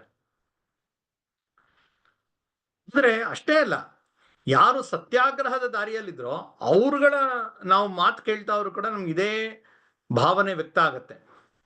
ಗಾಂಧೀಜಿಯವರು, ತಿಲಕ್ರಂತೂ ವಿವೇಕಾನಂದರ ಒಂದು ಭೇಟಿ ಮುಂಚೆನೇ ಆಗಿರುತ್ತೆ. ಅಂದ್ರೆ ಇವರು ಅಮೆರಿಕಾಗ ಹೋಗಕ್ ಮುಂಚೆ ಅವರು ದೇಶ ಪರ್ಯಟನೆ ಮಾಡ್ತಾ ಇರ್ಬೇಕಾದ್ರೆ ಬಾಂಬೆಯಿಂದ ಪೂನಾಗ್ ಬಂದಾಗ ಪೂನಾದಲ್ಲಿ ತಿಲಕ್ರ ಮನೆಯಲ್ಲಿ 8 ದಿನ ಉಳ್ಕೊಂಡಿರ್ತಾರೆ. ಆಗ ಅನೇಕ ವಿಷಯಗಳು ಚರ್ಚೆ ನಡೆದಿರುತ್ತೆ. ಅದಾದ್ಮೇಲೆ ಅವ್ರು ಸಂಪರ್ಕಕ್ಕೆ ಇರ್ತಾರೆ. ತಿಲಕ್ರು ಮಾಡಿದಂತ ಮುಂದಿನ ಅನೇಕ ಕೆಲಸಗಳಿಗೆ ವಿವೇಕಾನಂದರದು ತುಂಬಾ ಪ್ರೇರಣೆ ಇದೆ ಅಂತ ನಮ್ಗೆ ಅಲ್ಲಿ ಗೊತ್ತಾಗತ್ತೆ. ಅವರು ಪ್ರಾರಂಭ ಮಾಡಿದಂತ ಶಿವಾಜಿ ಜಯಂತಿ ಇರ್ಬೋದು, ಗಣೇಶ ಏನು ಉತ್ಸವ ಇರ್ಬೋದು, ಸಾರ್ವಜನಿಕ ಗಣೇಶೋತ್ಸವ, ತಿಲಕ್ರು ಇಲ್ಲಿ ಪೂನಾದಲ್ಲಿ ಶುರು ಮಾಡಿದ್ರೆ ಇದನ್ನ ಕಲ್ಕತ್ತಾದಲ್ಲಿ ವಿವೇಕಾನಂದರೇ ಶುರು ಮಾಡ್ತಾರೆ. ಅದರ ಮೊದಲ ಕಾರ್ಯಕ್ರಮದಲ್ಲಿ ಅವರು ಭಾಗವಹಿಸಿರ್ತಾರೆ. ಶಿವಾಜಿಯ ಜಯಂತಿ ಮತ್ತೆ ಕಲ್ಕತ್ತಾದಲ್ಲೆಲ್ಲ ಸ್ವಲ್ಪ ಕಡಿಮೆ ಅದು, ಶಿವಾಜಿ ಅನ್ನೋದ್ ಬಗ್ಗೆ ಗೊತ್ತಿಲ್ಲ. ಆದ್ರೆ ಅವನು ನಮ್ಮ ದೇಶಕ್ಕೆ ಹೋರಾಟ ಮಾಡದಂತ ಸ್ಫೂರ್ತಿ ಕೊಡ್ತಾನ ಅನ್ನೋ ಕಾರಣಕ್ಕೋಸ್ಕರ ಯುವಕರನ್ನ ಜಾಗೃತಿ ಮಾಡೋಕ್ಕೋಸ್ಕರ ಅಲ್ಲೂ ಕೂಡ ಕಾರ್ಯಕ್ರಮ ಮಾಡ್ತಾರೆ. ಹಾಗಾಗಿ ಲೋಕಮಾನ್ಯ ತಿಲಕರು ಹೇಳ್ತಾರೆ, Swami Vivekananda is a real father of Indian nationalism. ಭಾರತದ ರಾಷ್ಟ್ರೀಯತೆಯ ನಿಜವಾದ ಜನಕ ಅಂತ. ಯಾತಕ ನಿಜವಾದ ಅಂತ ಹೇಳಿದ್ರು ಗೊತ್ತಿಲ್ಲ, ಆದ್ರೆ ಅವ್ರಂತ ಒತ್ತಿ ಹೇಳ್ತಾರೆ ತಮ್ಮ ಒಂದು ಮರಾಠ ಪತ್ರಿಕೆಯಲ್ಲಿ ಬರೀತಾ. ಆಮೇಲೆ ಅವ್ರು ಹೇಳ್ತಾರೆ, we are very proud of this father ಅಂತ ತಿಲಕರು ಘಂಟಾಘೋಷವಾಗಿ ವಿವೇಕಾನಂದರನ್ನ ಅವರ ಒಂದು ಅವ್ರಿಗೇನ್ ಸ್ಫೂರ್ತಿ ಸಿಕ್ತೋ ಅದನ್ನ ಹೇಳ್ಕೊಳ್ತಾರೆ. ಗಾಂಧೀಜಿಯವರು ಅವರು ಕೂಡ ಹೇಗೆ ಇವರು ವಿವೇಕಾನಂದರು ಯುರೋಪ್ಗೆ ಅಮೆರಿಕ ಹೋಗಿದ್ರು, ಹಂಗೆ ಆಫ್ರಿಕಾಗೂ ಕರ್ಸ್ಕೋಬೇಕು ಅಂತ ಪ್ರಯತ್ನ ಮಾಡಿರ್ತಾರೆ. ಆದ್ರೆ ಅದೇನೋ ಸಮಯ ಹೊಂದಾಣಿಕೆ ಆಗಿರಲ್ಲ. ಅವರು ಬರ್ತಾರೆ, ಬೇಲೂರು ಮಠಕ್ಕೆ ಬರ್ತಾರೆ. ವಿವೇಕಾನಂದರ ಕಡೆ ದಿನಗಳು, ಅವ್ರಿಗೆ ಭೇಟಿ ಮಾಡ್ಲಿಕ್ಕೆ ಆಗಲ್ಲ. ಅವರು ಬರೀತಾರಲ್ಲಿ ವಿಸಿಟರ್ ನೋಟಲ್ಲಿ ವಿವೇಕಾನಂದರ ಬಗ್ಗೆ ಗಾಂಧೀಜಿ ಅವರು ಹೇಳ್ತಾರೆ, ನಾನು ವಿವೇಕಾನಂದರನ್ನ ಭೇಟಿ ಮಾಡಲಿಲ್ಲ, ಅವರ ವಿಚಾರಗಳನ್ನ ಓದಿದ್ದೇನೆ. ಅವ್ರು ಬರಿತಾ ಹೇಳ್ತಾರೆ, ವಿವೇಕಾನಂದರ ವಿಚಾರವನ್ನ ಓದಿದ ಪರಿಣಾಮ ನನ್ನಲ್ಲಿದ್ದಂತ ದೇಶಭಕ್ತಿ ಅದು 1000 ಪಟ್ಟು ಜಾಸ್ತಿ ಆಯ್ತು ಅಂತ. 1000 folds. ಯಾರಿಗೆ ನಾವು ಫಾದರ್ ಆಫ್ ನೇಷನ್ ಅಂತ ಕರಿತೀವಿ, ಅವ್ರಿಗೆ ದೇಶಭಕ್ತಿಯನ್ನ ಹೆಚ್ಚಿದಂತ ವಿವೇಕಾನಂದರಿಗೆ ನಾವೇನ್ ಕರಿಬೇಕು? ಇದೇ ರೀತಿ ಸುರೇಂದ್ರನಾಥ್ ಬ್ಯಾನರ್ಜಿ, ಲಾಲಾ ಲಜಪತ್ ರಾಯ್, ಬಿಪಿನ್ ಚಂದ್ರಪಾಲ್, ಅರವಿಂದ್ ಘೋಷ್, ಒಬ್ರಿಂದ ಒಬ್ರು ನಾವು ಹೇಳ್ತಾ ಹೋದ್ರೆ ಎಲ್ಲಾ ಈ ಸ್ವಾತಂತ್ರ್ಯ ಹೋರಾಟಗಾರರಿಗೆ ವಿವೇಕಾನಂದರ ಒಂದು ಬಹಳ ದೊಡ್ಡ ಒಂದು ಸ್ಫೂರ್ತಿ ಇದೆ ಅಂತ ನಾವು ಅವರ ಮಾತುಗಳಲ್ಲಿ ನಾವು ನೋಡ್ತಾ ಬರ್ತೀವಿ. ಅಂದ್ರೆ ವಿವೇಕಾನಂದರು ಯಾವ ರೀತಿ ಅವರ ಒಂದು ಅಭಿಲಾಷೆ ಇತ್ತು, ಈ ಭಾರತವನ್ನ ಮೇಲೆತ್ತಬೇಕು, ಭಾರತ ಮೊದಲ ಹೆಜ್ಜೆ ಅಂತ ಹೇಳಿದ್ರೆ ಅದು ಸ್ವತಂತ್ರವಾಗಬೇಕು, ಪರಕೀಯರ ಒಂದು ಕಪಿಮುಷ್ಟಿಯಿಂದ ಹೊರಗೆ ಬರಬೇಕು ಅನ್ನೋದು ಮೊದಲ ಹೆಜ್ಜೆ. ಇದಕ್ಕೆ ಮೊದಲ ಏನಂತ ಹೇಳಿದ್ರೆ ಜನರ ಮಾನಸಿಕತೆ ಸಿದ್ಧ ಆಗ್ಬೇಕು. ಜನರ ಮನಸ್ಸಿನಲ್ಲೇ ಈ ಭಾವ ಇಲ್ವಲ್ಲ, ಆ ಭಾವ ಅದು ಸುಪ್ತವಾಗ್ಬಿಟ್ಟಿದೆ, ಸತ್ತೋಗಿದೆ ಅಂತ ಹೇಳಿಲ್ಲ. ಆಗ ಕೆಲವರೆಲ್ಲ ಬರೆದಿದ್ರು, ಹಿಂದೂ ಸಮಾಜದ ಬಗ್ಗೆ, ಹಿಂದೂ ಧರ್ಮದ ಬಗ್ಗೆ ಬರೀತಾ ಎ ಡೈಯಿಂಗ್ ರೇಸ್ ಅಂತ ಬರಿತಾ ಇದ್ರು. ಬಂಗಾಳದಲ್ಲಿ ಒಬ್ರು ಬರೆದಿದ್ರು, ಮದ್ರಾಸ್ನಲ್ಲಿ ಒಬ್ರು ಬರಿತಾ ಹೇಳಿದ್ರು ಏನಂದ್ರೆ, ಇದು ಭಾರತದಲ್ಲಿ ಏನು ಹಿಂದೂ ಒಂದು ನಾಗರಿಕತೆ ಇದೆ ಅಥವಾ ಹಿಂದೂ ಪರಂಪರೆ ಇದೆ, ಇದು ಸಾಯ್ತಾ ಇದೆ, ಇದು ಮುಗಿತಿದರ ಕತೆ ಅಂತ. ಇದೇ ಪತ್ರಿಕೆ ಆ ಮಡ್ರಾಸ್ ಟೈಮ್ಸ್ ಅಂತ ಹೇಳಿ ಮುಂದೆ ವಿವೇಕಾನಂದರ ಈ ಕೆಲಸಗಳು ಪ್ರಾರಂಭ ಆದ್ಮೇಲೆ ಹೇಳ್ತಾರೆ, ನ್ಯಾಷನಲ್ ಅಪ್ರೈಸಿಂಗ್ ಅಂತ ಬರೀತಾರೆ, renaissance period in history of Hindus ಅಂತ ಹೇಳಿ ಒಂದು ಮಡ್ರಾಸ್ ಕ್ರೈಸ್ಟ್ ಕಾಲೇಜ್ನ ಮ್ಯಾಗಝೈನ್ ನಲ್ಲಿ ಬರೀತಾರೆ. ಅಂದ್ರೆ ಆ ಬೀಜದ ಬಿತ್ತನೆಯನ್ನು ವಿವೇಕಾನಂದರು ಮಾಡ್ತಾರೆ. ಏನಂದ್ರೆ ಇದು ನಮ್ಮ ದೇಶ, ಇದು ನಮ್ಮ ಸಂಸ್ಕೃತಿ, ಇದು ನಮ್ಮ ಧರ್ಮ, ಇದು ನಮ್ಮ ಸಮಾಜ, ಇದು ನಮ್ಮದು ಅನ್ನೋ ಬಗ್ಗೆ ಒಂದು ಅಭಿಮಾನ ಮೂಡಬೇಕು, ಆ ಹೆಮ್ಮೆ ಮೂಡಬೇಕು. ಆಗ ಅದಕ್ಕಾಗಿ ಏನ್ ಬೇಕಾದ್ರೂ ಮಾಡಕ್ಕೆ ಜನ ಸಿದ್ಧರಾಗ್ತಾರೆ ಅಂತ. ಹಾಗಾಗಿ ಸ್ವಾತಂತ್ರ್ಯ ಹೋರಾಟ ಅಂತ ಹೇಳಿದ್ರೆ ಅದು ಒಂದು ಬ್ರಿಟಿಷರನ್ನ ಇಲ್ಲಿಂದ ಹೊರಗೆ ಕಳಿಸಿ ನಾವು ಆಳ್ವಿಕೆ ಮಾಡೋದು ಅದು ಒಂದು ಭಾಗ. ಅದರೊಂದಿಗೆ ಕೆಲಸ ಮುಗ್ದೋಗಲ್ಲ. ಅನೇಕರಿಗೆ ಆ ಥರ ಯೋಚನೆ ಇರುತ್ತೆ, ಬ್ರಿಟಿಷರು ಹೊಟ್ಟೋದ್ರೆ ಎಲ್ಲ ಸರಿ ಹೋಗುತ್ತೆ ಅಂತ. ಇಲ್ಲ, ಈ ದೀರ್ಘಕಾಲದ ಒಂದು ಗುಲಾಮಿತನದ ಪರಿಣಾಮವಾಗಿ ದೇಶದಲ್ಲಿ ಅನೇಕ ಸಮಸ್ಯೆಗಳಿದೆ, ಅನೇಕ ಚಾಲೆಂಜಸ್ ಇದೆ, ಅನೇಕ ಸಂಗತಿಗಳು ಸರಿ ಮಾಡ್ಬೇಕಾಗಿದೆ. ಬ್ರಿಟಿಷರ್ ಕಳಿಸೋದ್ ಜೊತೆಗೆ ಭಾರತ ಮೇಲೇಳ್ಬೇಕು ಅಂತ ಹೇಳಿದ್ರೆ ಈ ಎಲ್ಲಾ ಕ್ಷೇತ್ರಗಳಲ್ಲೂ ಈ ಭಾವ ಬರಬೇಕು, ರಾಷ್ಟ್ರೀಯ ಪ್ರಜ್ಞೆ ಜಾಗೃತವಾಗಬೇಕು. ಆ ಕೆಲಸವನ್ನ ಕೂಡ ವಿವೇಕಾನಂದರು ಬೀಜ ರೂಪದಲ್ಲಿ ಮಾಡ್ತಾ ಹೋಗ್ತಾರೆ. ಒಂದ್ಸಲಿ ಅವರು ಯುರೋಪ್ನಲ್ಲಿದ್ದಾಗ ಒಂದು ವಿಚಾರ ಗೊತ್ತಾಗುತ್ತೆ. ಫ್ರಾನ್ಸ್ನಲ್ಲಿ, ಪ್ಯಾರಿಸ್ನಲ್ಲಿ ಒಂದು ಕಾನ್ಫರೆನ್ಸ್ ಇದೆ ಅಂತ. ಏನಂದ್ರೆ ಇಡೀ ಜಗತ್ತಿನ ಎಲ್ಲ ಭೌತಶಾಸ್ತ್ರಜ್ಞರು, ಫಿಸಿಸಿಸ್ಟ್ ಅವರ ಒಂದು ಕಾನ್ಫರೆನ್ಸ್ ಇದೆ ಅಂತ. ಆಗ ವಿವೇಕಾನಂದರಿಗೆ ಅನ್ಸತ್ತೆ, ನೋಡಿ ಭಾರತ ಎಂತೆಂಥ ವಿಜ್ಞಾನಿಗಳನ್ನ ಜಗತ್ತಿಗೆ ಕೊಟ್ಟಿದೆ. ಅದು ಚರಕ, ಸುಶ್ರುತ, ವರಾಹಮಿಹಿರ, ದೊಡ್ಡ ಪಟ್ಟಿಗೆ, ಆರ್ಯಭಟ, ಭಾಸ್ಕರಾಚಾರ್ಯ ಅದೆಲ್ಲ ಇತ್ತು ಮುಂಚೆ. ಆದ್ರೆ ಈ ಮಧ್ಯಯುಗದಲ್ಲಿ ಈ ಪರಕೀಯರ ಒಂದು ಆಕ್ರಮಣದ ಪರಿಣಾಮವಾಗಿ, ಆಳ್ವಿಕೆಯ ಪರಿಣಾಮವಾಗಿ ನಾವು ಹಿಂದೆ ಹೊಟ್ಟೋಗಿದ್ವಿ. ಅಂತ ಕಾನ್ಫರೆನ್ಸ್ ನಲ್ಲಿ ಭಾರತೀಯರು ಇರ್ಬೇಕಲ್ವಾ ಅಂತ ಅನ್ಸುತ್ತೆ. ಇವರು ಕೂಡ ವಿಜ್ಞಾನದ ವಿದ್ಯಾರ್ಥಿಗೆ ಅಲ್ಲಿಗೆ ಹೋಗ್ತಾರೆ, ಪ್ಯಾರಿಸ್ಗೆ. ಹೋದ್ರೆ ಅಲ್ಲಿ ಅವ್ರು ಖುಷಿ ಆಗುತ್ತೆ. ಯಾಕೆಂದ್ರೆ ಅಲ್ಲಿ ಜಗದೀಶ್ ಚಂದ್ರ ಬೋಸ್ ಬಂದಿರ್ತಾರೆ.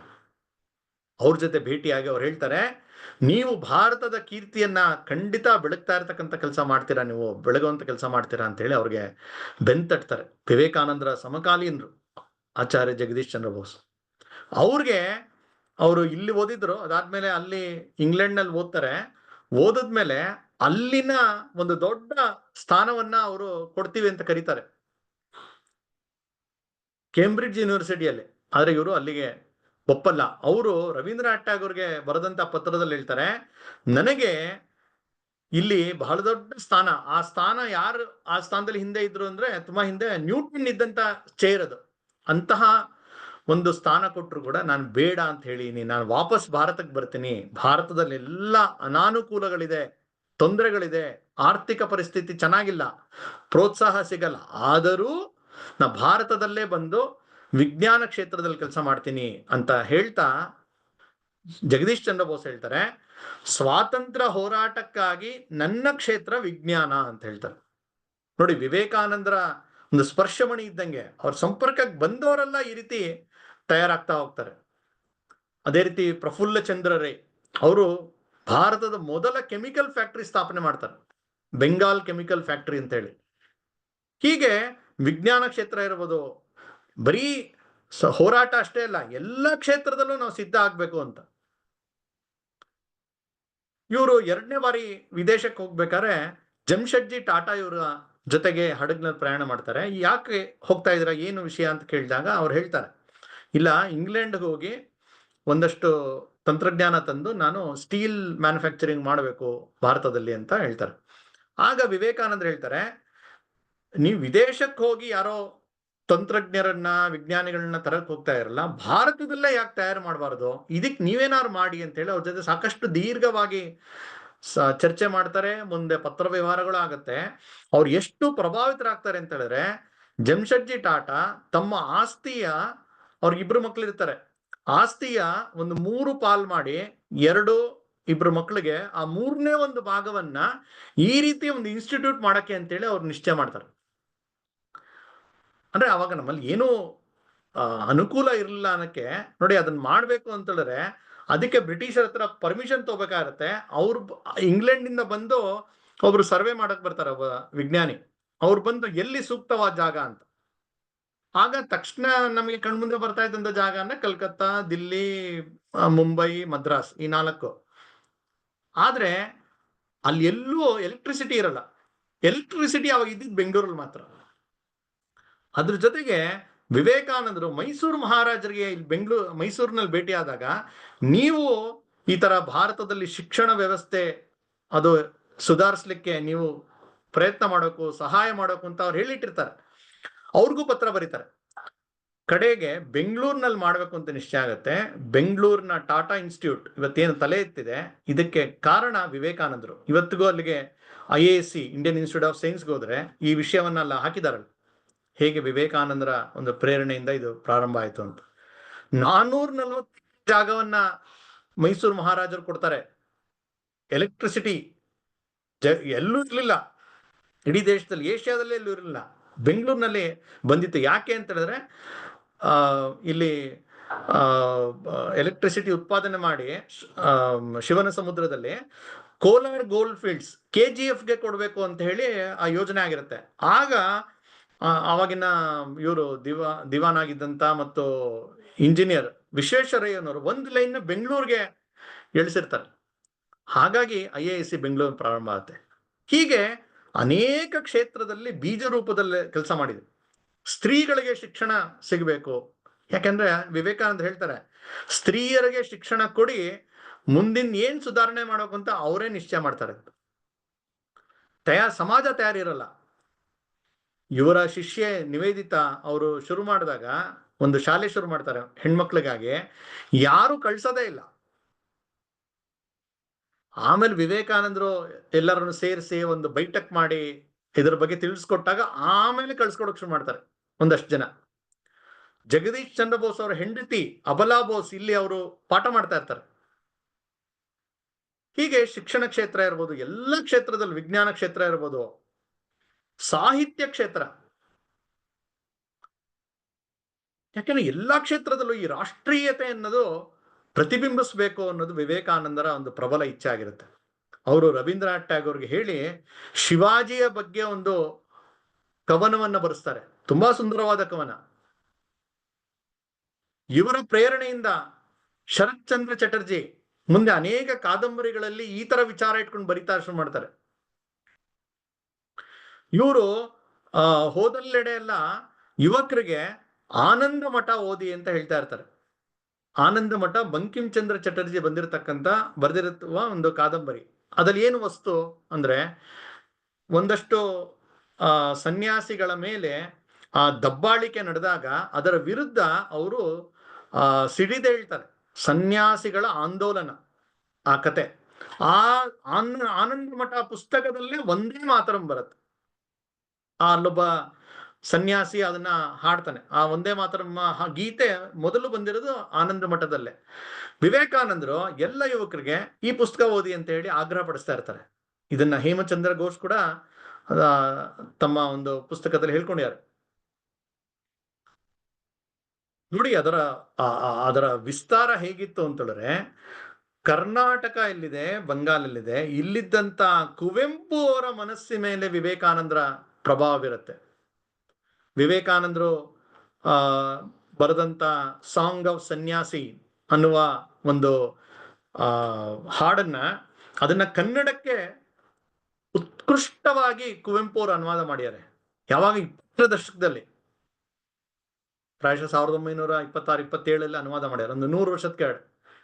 ಅದನ್ನ ಕನ್ನಡದಲ್ಲಿ ಚಾಗಿಯ ಹಾಡು ಅಥವಾ ತ್ಯಾಗಿಯ ಹಾಡು ಅಂತ ಅದರ ಶೀರ್ಷಿಕೆ. ಅದರಲ್ಲಿ ವಿವೇಕಾನಂದರು ಏನ್ ಹೇಳ್ತಾರೆ, ಏಳು ಮೇಲೇಳೇಳು ಸಾಧುವೆ ಹಾಡು ಚಾಗಿಯ ಹಾಡನು, ಹಾಡಿನಿಂದೆಚ್ಚರಿಸು ಮಲಗಿರುವ ನಮ್ಮ ತಾಯ್ನಾಡನು ಅಂತ. ಅಂದ್ರೆ ನಮ್ಮ ಸಮಾಜ ಇದು ಮಲಗಿದೆ ಅಷ್ಟೇ, ಸತ್ತೋಗಿಲ್ಲ, ಅದ್ಭುತವಾದಂತ ಶಕ್ತಿ ಇದೆ, ಇದು ಸಿಂಹದಂತೆ ಅಂತ ಹೇಳ್ತಕ್ಕಂಥ ಆ ಹಾಡನ್ನ ಕುವೆಂಪು ಅವರು ಅನುವಾದ ಮಾಡ್ತಾರೆ. ಅಷ್ಟೇ ಅಲ್ಲ, ವಿವೇಕಾನಂದರ ಬಗ್ಗೆ ಕೂಡ ಅವರು ಹಾಡುಗಳು ಬರೆದಿದ್ದಾರೆ. ಶ್ರೀ ವಿವೇಕಾನಂದ ಗುರುವರ ನವಯುಗಾಚಾರ್ಯ, ರಾಮಕೃಷ್ಣರ ಭೀಮ ಶಿಷ್ಯನೇ ಅಂತ ಹೇಳ್ತಾರೆ. ಅಂದ್ರೆ ರಾಮಕೃಷ್ಣರಿಗೆ ಎಷ್ಟೊಂದು ಶಿಷ್ಯಂದ್ರು, ಅದರಲ್ಲಿ ವಿವೇಕಾನಂದ ಭೀಮನಂತ ಶಿಷ್ಯ ಅಂತ ಹೇಳ್ತಾರೆ. ಬೇಂದ್ರೆ ಅವರು ಬರೆದಿದ್ದಾರೆ, DVG ಅವರು ಬರೆದಿದ್ದಾರೆ, ಶಿವರುದ್ರಪ್ಪ ಅವ್ರ ತನಕ ಅದೆಷ್ಟು ಕನ್ನಡದ ಕವಿಗಳು ವಿವೇಕಾನಂದರ ವಿಚಾರವನ್ನ ಪ್ರತಿಧ್ವನಿಸಿದ್ದಾರೆ. ಕುವೆಂಪು ಅವರು ತಮ್ಮ ಒಂದು ಹಾಡಿನಲ್ಲಿ ಹೇಳ್ತಾರೆ, ಆತ್ಮವಚ್ಯುತವೆಂದು ಜನ್ಮಗಳು ಬಹವೆಂದು ಮೃತ್ಯು ನಶ್ವರವೆಂದು ಭಾರತಿಗೆ ಜಯವೆಂದು. ಅಂದ್ರೆ ತಾಯಿ ಭಾರತಿ, ಇದೊಂದೇ ನಮ್ಮ ಗುರಿ ಆಗ್ಬೇಕು. ನಡೆ ಮುಂದೆ ನುಗ್ಗಿ ನಡೆ ಮುಂದೆ, ಜಗ್ಗದೆಯೇ ಕುಗ್ಗದೆಯೇ ಹಿಗ್ಗಿ ನಡೆ ಮುಂದೆ ಅಂತ ಏನ್ ವಿವೇಕಾನಂದ ಹೇಳಿದ್ದಾರೆ. ಆ ಕುವೆಂಪು ಅವರು ಬರೆದಿದ್ದಾರೆ. ವಿವೇಕಾನಂದರ ಧ್ವನಿ ಇಲ್ಲಿ ಪ್ರತಿಧ್ವನಿ ಆಗಿರೋದು ನಾವು ನೋಡ್ತೀವಿ. ಅಂದ್ರೆ ವಿವೇಕಾನಂದರು ಯಾತಕ್ಕೆ ಇವತ್ತು ನಮಗೆ ತುಂಬಾ ಪ್ರಸ್ತುತ ಅನಿಸ್ತಾರೆ ಅಂದ್ರೆ ಈ ಕಾರಣಕ್ಕಾಗಿ. ಒಂದು ತಕ್ಷಣಕ್ಕೆ ಇದ್ದಂತ ಒಂದು ಅವಶ್ಯಕತೆ ಅಂದ್ರೆ ಬ್ರಿಟಿಷರನ್ನು ಓಡಿಸ್ಬೇಕು. ಅದಕ್ಕೆ ಆ ಸಮಾಜವನ್ನ ಸಜ್ಜುಗೊಳಿಸ್ತಕ್ಕಂತ ಕೆಲಸ. ಎರಡನೇದು ದೀರ್ಘಕಾಲೀನ ಒಂದು ಪ್ರಯತ್ನ ಅಂದ್ರೆ ಈ ದೇಶ ಇದು ತನ್ನತನದ ಆಧಾರದ ಮೇಲೆ, ಸ್ವಂತಿಕೆ ಆಧಾರದ ಮೇಲೆ ನಿಲ್ಬೇಕು. ಸ್ವತಂತ್ರ ಅಂತ ಹೇಳಿದ್ರೆ ಕೇವಲ ರಾಜಕೀಯ ಸ್ವತಂತ್ರ ಅಲ್ಲ. ರಾಜಕೀಯ ಬದಲಾವಣೆ ಆಗ್ಬಿಟ್ರೆ ಭಾರತ ಆಗ್ಬಿಡಲ್ಲ. ಭಾರತ ಎಲ್ಲ ಕ್ಷೇತ್ರಗಳಲ್ಲೂ ತನ್ನತನದ ಆಧಾರದ ಮೇಲೆ ಇದು ರೂಪುಗೊಳ್ಬೇಕು. ಆಗಲೇ ಭಾರತ ಅನ್ನೋದು ಒಂದು ಅತ್ಯಂತ ಬಲಿಷ್ಠವಾದ ದೇಶ ಆಗತ್ತೆ. ಇಡೀ ಜಗತ್ತಿಗೆ ಬೆಳಕು ಕೊಡ್ತಕ್ಕಂಥ ಶಕ್ತಿ ಭಾರತದಲ್ಲಿ ಇದೆ. ಆದ್ರೆ ಆ ಸ್ಥಿತಿಗೆ ತಲುಪಬೇಕು ಅಂದ್ರೆ ಈ ರೀತಿ ಎಲ್ಲ ಆಗ್ಬೇಕು ಅಂತ ಹೇಳಿ ಅವರು ಪ್ರೇರಣೆ ಕೊಡ್ತಾ ಹೋಗ್ತಾರೆ. ಅವರು 1897ನೇ ಇಸ್ವಿಯಲ್ಲಿ ಮಾತಾಡ್ತಾ ಒಂದು ಮಾತನ್ನು ಹೇಳ್ತಾರೆ. ಇನ್ನೊಂದು 50 ವರ್ಷಗಳ ಕಾಲ ನಿಮ್ಮ ಮನೆಯಲ್ಲಿರ್ತಕ್ಕಂಥ ಎಲ್ಲಾ ದೇವತೆಯರ ಚಿತ್ರಗಳನ್ನ, ಅಂದ್ರೆ ಭಾವಚಿತ್ರಗಳು, ಫೋಟೋಗಳನ್ನ ತೆಗೆದು ಅದನ್ನ ಕಟ್ಬಿಟ್ಟು ಅಟ್ಟದ ಮೇಲೆ ಇಟ್ಬಿಡಿ. ಇನ್ನೊಂದು 50 ವರ್ಷ ಭಾರತ ಮಾತೆಯ ಒಂದೇ ನಿಮ್ಮ ಆರಾಧ್ಯ ದೈವವಾಗಲಿ. ಅದೊಂದೇ ನಿಮ್ಗೆ ಗುರಿ ಇರಬೇಕು. ಅದನ್ನ ಆರಾಧನೆ ಮಾಡಿ ಸಾಕು, ನಮ್ ದೇಶ ಎಲ್ಲ ಸರಿ ಹೋಗುತ್ತೆ. ಅಂದ್ರೆ ಅವರ ಒಂದು ಆ ಬಯಕೆ, ಭಾರತ ಭಕ್ತಿ ಎಷ್ಟು ತೀವ್ರವಾಗಿತ್ತು ಅಂತ ನಮ್ಗೆ ಗೊತ್ತಾಗುತ್ತೆ. ಯಾಕೆಂದ್ರೆ ಒಬ್ಬ ವ್ಯಕ್ತಿಯ ಒಂದು ಪ್ರಾಮಾಣಿಕವಾಗಿ ಅವನ ಒಂದು ಇಚ್ಛೆ ಎಲ್ಲರ ಹಿತಕ್ಕೋಸ್ಕರ ಅವನು ಪಟ್ಟಾಗ ಆ ಇಚ್ಛೆ ಖಂಡಿತ ಸಫಲ ಆಗತ್ತೆ. ಅದರಲ್ಲಿ ಒಂದು ಶಕ್ತಿ ನಿರ್ಮಾಣ ಆಗತ್ತೆ. ಸ್ವಂತಕ್ಕೋಸ್ಕರ ಎಲ್ಲರೂ ಆಸೆ ಪಟ್ಟೆ ಪಡ್ತಾರೆ. ಆದ್ರೆ ಇವರ ಕನಸು, ಇವರ ಆಸೆ ಇದ್ದಿದ್ದು ಭಾರತ. ಇವರು ವಿದೇಶದಿಂದ ಹೊರಡ್ತಾರೆ. ಇನ್ನೇನು ಹಡಗ ಹತ್ತಬೇಕಾದ್ರೆ ಒಬ್ಬ ಸ್ನೇಹಿತ, ಇವ್ರ ಶಿಷ್ಯ ಅಲ್ಲ, ಒಬ್ಬ ಸ್ನೇಹಿತ, ಅವನು ಬಂದು ತಮಾಷೆಯ ರೀತಿಯಲ್ಲಿ ಕೇಳ್ತಾನೆ, ನೀವು 3.5 ವರ್ಷ ಎಲ್ಲ ಸುತ್ತಾಡಿದ್ರ, ಎಲ್ಲ ಭೋಗ ಭೂಮಿ ವೈಭವ ಶ್ರೀಮಂತ ರಾಷ್ಟ್ರಗಳನ್ನ ನೋಡಿದ್ರ, ಈಗ ನಿಮ್ ದೇಶದ ಬಗ್ಗೆ ಏನನ್ಸುತ್ತೆ ಅಂತ. ಆಗ ವಿವೇಕಾನಂದರು ಹೇಳ್ತಾರೆ, ನಾನು ಈ ದೇಶಕ್ಕೆ ಬರಕ್ ಮುಂಚೆ ನನ್ನ ದೇಶವನ್ನ ಪ್ರೀತಿಸ್ತಾ ಇದ್ದೆ. ಇಲ್ಲಿ ಯುರೋಪ್ ಅಮೆರಿಕಾಗಳಲ್ಲಿ ಶ್ರೀಮಂತಿಕೆ, ಆ ವೈಭವ ಎಲ್ಲವನ್ನು ನೋಡಿದ ನಂತರ ನನ್ನ ದೇಶದ ಮಣ್ಣಿನ ಕಣಕಣವನ್ನು ಪೂಜಿಸ್ತೀನಿ ನಾನು ಅಂತ. ಅಂದ್ರೆ ಮುಂಚೆ ಬರೀ ಪ್ರೀತಿಸ್ತಾ ಇದ್ದೆ, ಇದನ್ನ ನೋಡಿದ್ಮೇಲೆ ನನ್ನ ದೇಶ ಎಷ್ಟು ಶ್ರೇಷ್ಠ ಅಂತ ಮತ್ತಷ್ಟು ನನ್ಗೆ ಗಟ್ಟಿ ಆಯ್ತು, ಮತ್ತಷ್ಟು ಪೂಜ್ಯ ಆಯ್ತು ಅಂತ ಹೇಳ್ತಾರೆ. ಅವ್ರು ಹಡಗಲ್ ಬರ್ತಾ ಇದಾರೆ. ಆಗಿನ ಕಾಲದಲ್ಲಿ ತುಂಬಾ ದಿವಸ ತಗೊಳತ್ತು, 21 ದಿವಸ ಪ್ರಯಾಣ ಮಾಡ್ಬೇಕು ಅಲ್ಲಿಂದ ಇಲ್ಲಿಗೆ ಬರಕ್ಕೆ. ಇವರು ಮತ್ತೆ ಹೋಗಿ ಹಡಗಿನ ಕ್ಯಾಪ್ಟನ್ಗೆ ಕೇಳ್ತಾ ಇರ್ತಾರೆ, ನನ್ನ ದೇಶ ಬಂತ, ಇನ್ನು ಯಾವಾಗ ಬರುತ್ತೆ, ಅದೇನಾ ನನ್ನ ದೇಶ ಅಂತ ಕೇಳ್ತಾ ಇರ್ತಾರೆ. ಆಗ ಕ್ಯಾಪ್ಟನ್ ಹೇಳ್ತಾರೆ, ಇನ್ನೂ ಸಮಯ ಇದೆ, ಬಂದ್ರೆ ನಿಮಗೆ ಮೊದಲು ಹೇಳ್ತೀನಿ ಅಂತ ಹೇಳ್ತಾರೆ. 1897ನೇ ಇಸ್ವಿ ಜನವರಿ 15ನೇ ತಾರೀಕು ಬೆಳಗಿನ ಜಾವ 5:05ವರೆಗೆ ಅವ್ರು ಕ್ಯಾಪ್ಟನ್ ಬಂದು ಎಬ್ಬಿಸ್ತಾರೆ ವಿವೇಕಾನಂದರನ್ನ, ಎದ್ದೇಳಿ ಅಂತ. ಅಲ್ಲಿ ದೂರದಲ್ಲಿ ಕಾಣಿಸ್ತಾ ಇರತಕ್ಕಂತ ಆ ನಡುಗಡ್ಡೆ ಏನಿದೆ ಅದೇ ಭಾರತ ಅಂತ ತೋರಿಸ್ತಾರೆ. ಕ್ಷಣ ಮಾತ್ರದಲ್ಲಿ ವಿವೇಕಾನಂದರು ಆ ದಿಕ್ಕಿಗೆ ತಿರುಗಿ ಸಾಷ್ಟಾಂಗ ಪ್ರಣಾಮವನ್ನ ಮಾಡ್ತಾರೆ, ದೀರ್ಘದಂಡ ನಮಸ್ಕಾರವನ್ನು ಮಾಡ್ತಾರೆ. ಎಂತ ಭಕ್ತಿ! ಇಲ್ಲಿ ಅವರು ಸ್ವಾಗತ ಮಾಡಕ್ಕೆ ಸೇರಿರ್ತಾರೆ ಸಾವಿರಾರು ಜನ. ಇವ್ರು ಇಳಿದು ಅಲ್ಲಿರ್ತಕ್ಕಂಥ ಮಣ್ಣನ್ನು ಮೈಮೇಲೆ ಹಾಕೊಂಡು ಹೇಳ್ತಾರೆ, ಈ ಮಣ್ಣು ಸಾಮಾನ್ಯ ಮಣ್ಣಲ್ಲ, ರಾಮ ಜಾನಕಿಯರು ಓಡಾಡಿದ್ದಾರೆ ಈ ಮಣ್ಣಿನಲ್ಲಿ, ಅತ್ಯಂತ ಪವಿತ್ರವಾದ ಮಣ್ಣು. ಭೋಗ ಭೂಮಿಯಲ್ಲಿ ಓಡಾಡಿರ್ತಕ್ಕಂಥ ನನಗೆ ಮೈ ಮನವನ್ನು ತೊಳಿತಕ್ಕಂಥ ಶಕ್ತಿ ಈ ಮಣ್ಣಿಗಿದೆ ಅಂತ ಈ ಮಣ್ಣಿನ ಮಹಿಮೆಯನ್ನ ಹೇಳ್ತಾರೆ. ಅವಾಗ ಹೇಳ್ತಾರೆ, ಭಾರತದ ಧೂಳೆ ನನ್ನ ಸರ್ವೋಚ್ಚ ದೇವಲೋಕ, ಭಾರತದ ಉಸಿರೇ ನನ್ನ ಉಸಿರು.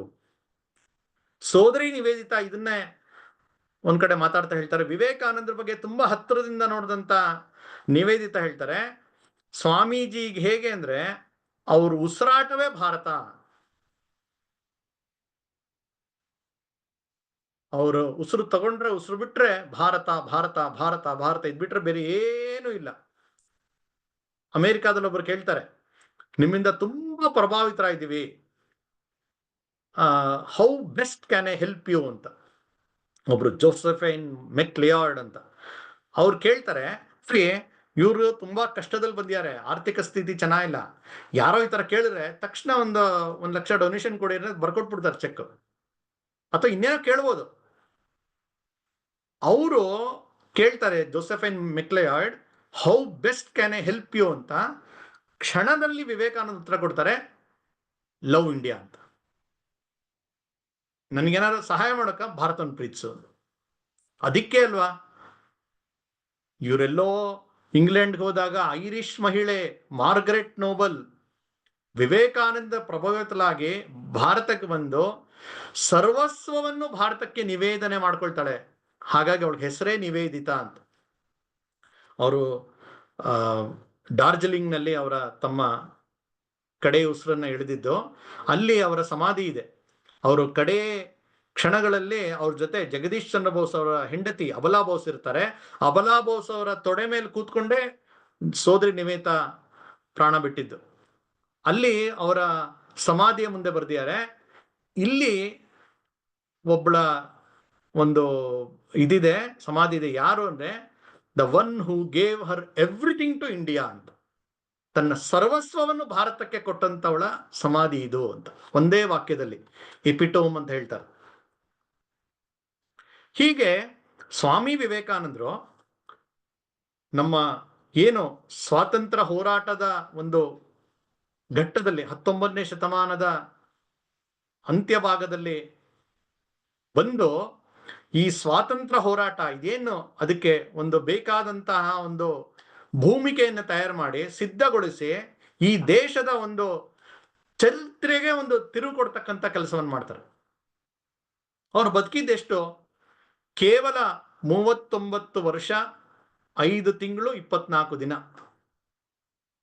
40 ವರ್ಷವನ್ನು ಮುಟ್ಲಿಲ್ಲ ಅವ್ರ ಜೀವನದಲ್ಲಿ. ತುಂಬಾ ಜನ 40 ವರ್ಷ ಆದ್ಮೇಲೆ ಜೀವನ ಅಂದ್ರೆ ಏನು ಅಂತ ಅರ್ಥ ಆಗುತ್ತೆ, ಬದುಕು ಅಂದ್ರೆ ಏನು ಅಂತ ಸ್ವಲ್ಪ ಅರ್ಥ ಆಗಕ್ಕೆ ಶುರು ಆಗುತ್ತೆ. ಮಿಡ್ಲ್ ಏಜ್ ಅಂತ ಕರೀತಾರೆ, ಮೆಚುರಿಟಿ ಬರುತ್ತೆ ಅಂತ ಹೇಳ್ತಾರೆ. ಇದು 40 ವರ್ಷನೇ ಮುಟ್ಲಿಲ್ಲ. ಆದ್ರೆ ಆ ಬದುಕದಂತ ಆ ಕಡಿಮೆ ಅವಧಿಯಲ್ಲಿ ಇಷ್ಟು ತಮ್ಮಂತಾವು ಈ ಒಂದು ವಿಚಾರಕ್ಕೋಸ್ಕರ, ಭಾರತಕ್ಕೋಸ್ಕರ, ಭಾರತದ ಏಳಿಗೆಗಾಗಿ ಅವರು ಮಮ್ಮಲ ಮರಗಿದ್ದಾರೆ. ಯಾಕೆ ನಮಗೆಲ್ಲ ಇಷ್ಟು ಅವ್ರ ಬಗ್ಗೆ ಒಂದು ತುಂಬಾ ಹತ್ರ ಅನ್ಸತ್ತೆ ಅಂದ್ರೆ, ನಮ್ಮೆಲ್ಲರಿಗಾಗಿ ಅವರು ಅಹೋರಾತ್ರಿ ಪ್ರಯತ್ನ ಮಾಡಿದ್ದಾರೆ, ಚಿಂತನೆ ಮಾಡಿದ್ದಾರೆ, ಹಚ್ಚಿದ್ದಾರೆ, ಕಣ್ಣೀರು ಹಾಕಿದ್ದಾರೆ. ಹಾಗಾಗಿ ವಿವೇಕಾನಂದರು ಅಂತ ಹೇಳಿದ್ರೆ ನಮಗೊಂಥರ ಇವತ್ತಿಗೂ ಮೈ ಜುಮ್ಮನತ್ತೆ. ಅಂತಹ ವಿವೇಕಾನಂದರ ಒಂದು ಜಯಂತಿ ಪ್ರತಿ ವರ್ಷವೂ ಬರುತ್ತೆ. ಪ್ರತಿ ವರ್ಷವೂ ಒಂದಷ್ಟು ವಿಚಾರವನ್ನ ಕೇಳ್ತಾ ಇದ್ರೆ ಆ ಸ್ಮರಣೆಯೇ ನಮಗೊಂದು ಪ್ರೇರಣೆ ಕೊಡುತ್ತೆ. ವಿವೇಕಾನಂದರು ಅಂತ ಹೇಳಿದ್ರೆ ಒಂದು ಊರ್ಧ್ವಮುಖವಾಗಿ ಸದಾ ಬೆಳಗ್ತಾ ಇರ್ತಕ್ಕಂಥ ಒಂದು ಜ್ವಾಲೆ. ಆ ಜ್ವಾಲೆಯ ಒಂದು ಸಣ್ಣ ಸನಿಹಕ್ಕೆ ನಾವು ಬಂದ್ರೆ, ಅದರ ಸ್ಪರ್ಶ ಆಯ್ತು ಅಂತ ಹೇಳಿದ್ರೆ ಆ ಕಾವು ನಮಗೂ ತಾಕತ್ತೆ. ನಮ್ಮಲ್ಲೂ ಇರ್ತಕ್ಕಂಥ ಆ ಜಡತ್ವ ದೂರ ಆಗತ್ತೆ. ನಮ್ಮಲ್ಲೂ ಒಂದು ಹೊಸ ಉತ್ಸಾಹ ಬರುತ್ತೆ, ಹೊಸ ಚೈತನ್ಯ ಬರುತ್ತೆ. ಬದುಕಿದ್ರೆ ಈ ರೀತಿ ಬದುಕಬೇಕು, ದೇಶಕ್ಕಾಗಿ ಬದುಕಬೇಕು. ಭಾರತದ ಸ್ವಾತಂತ್ರ್ಯ ಹೋರಾಟ ಇನ್ನೂ ಮುಗಿದಿಲ್ಲ. ನಾಗ್ಲೇ ಹೇಳಿದಂತೆ 2047ನೇ ಇಸ್ವಿಗೆ ಅಷ್ಟೊತ್ತಿಗೆ ಭಾರತ ತನ್ನತನದ ಆಧಾರದ ಮೇಲೆ ಅದರ ಸಂಪೂರ್ಣ ಪ್ರಕಟೀಕರಣ ಆಗಬೇಕು. ಸ್ವಭಾಷೆ, ಸ್ವಭೂಷ, ಎಲ್ಲದಲ್ಲೂ ಆ ಚಿಂತನೆ ನಮ್ಮ ಸಮಾಜದಲ್ಲಿ ಮೂಡಿದ್ರೆ, ಅದೇ ವಿವೇಕಾನಂದರು ಕನಸು ಕಂಡಿದ್ದು, ಅವರ ಆಸೆ ಪಟ್ಟಿದ್ದು, ಅದಕ್ಕಾಗಿ ಪರಿಶ್ರಮ ಹಾಕಿದ್ದು. ಆ ಒಂದು ಸ್ಫೂರ್ತಿ ನಮಗೂ ಸಿಗಲಿ ಅಂತ ಹೇಳ್ತಾ ನನ್ನ ಈ ಮಾತನ್ನು ಮುಕ್ತಾಯ ಮಾಡ್ತಾ ಇದ್ದೀನಿ. ನಮಸ್ಕಾರ.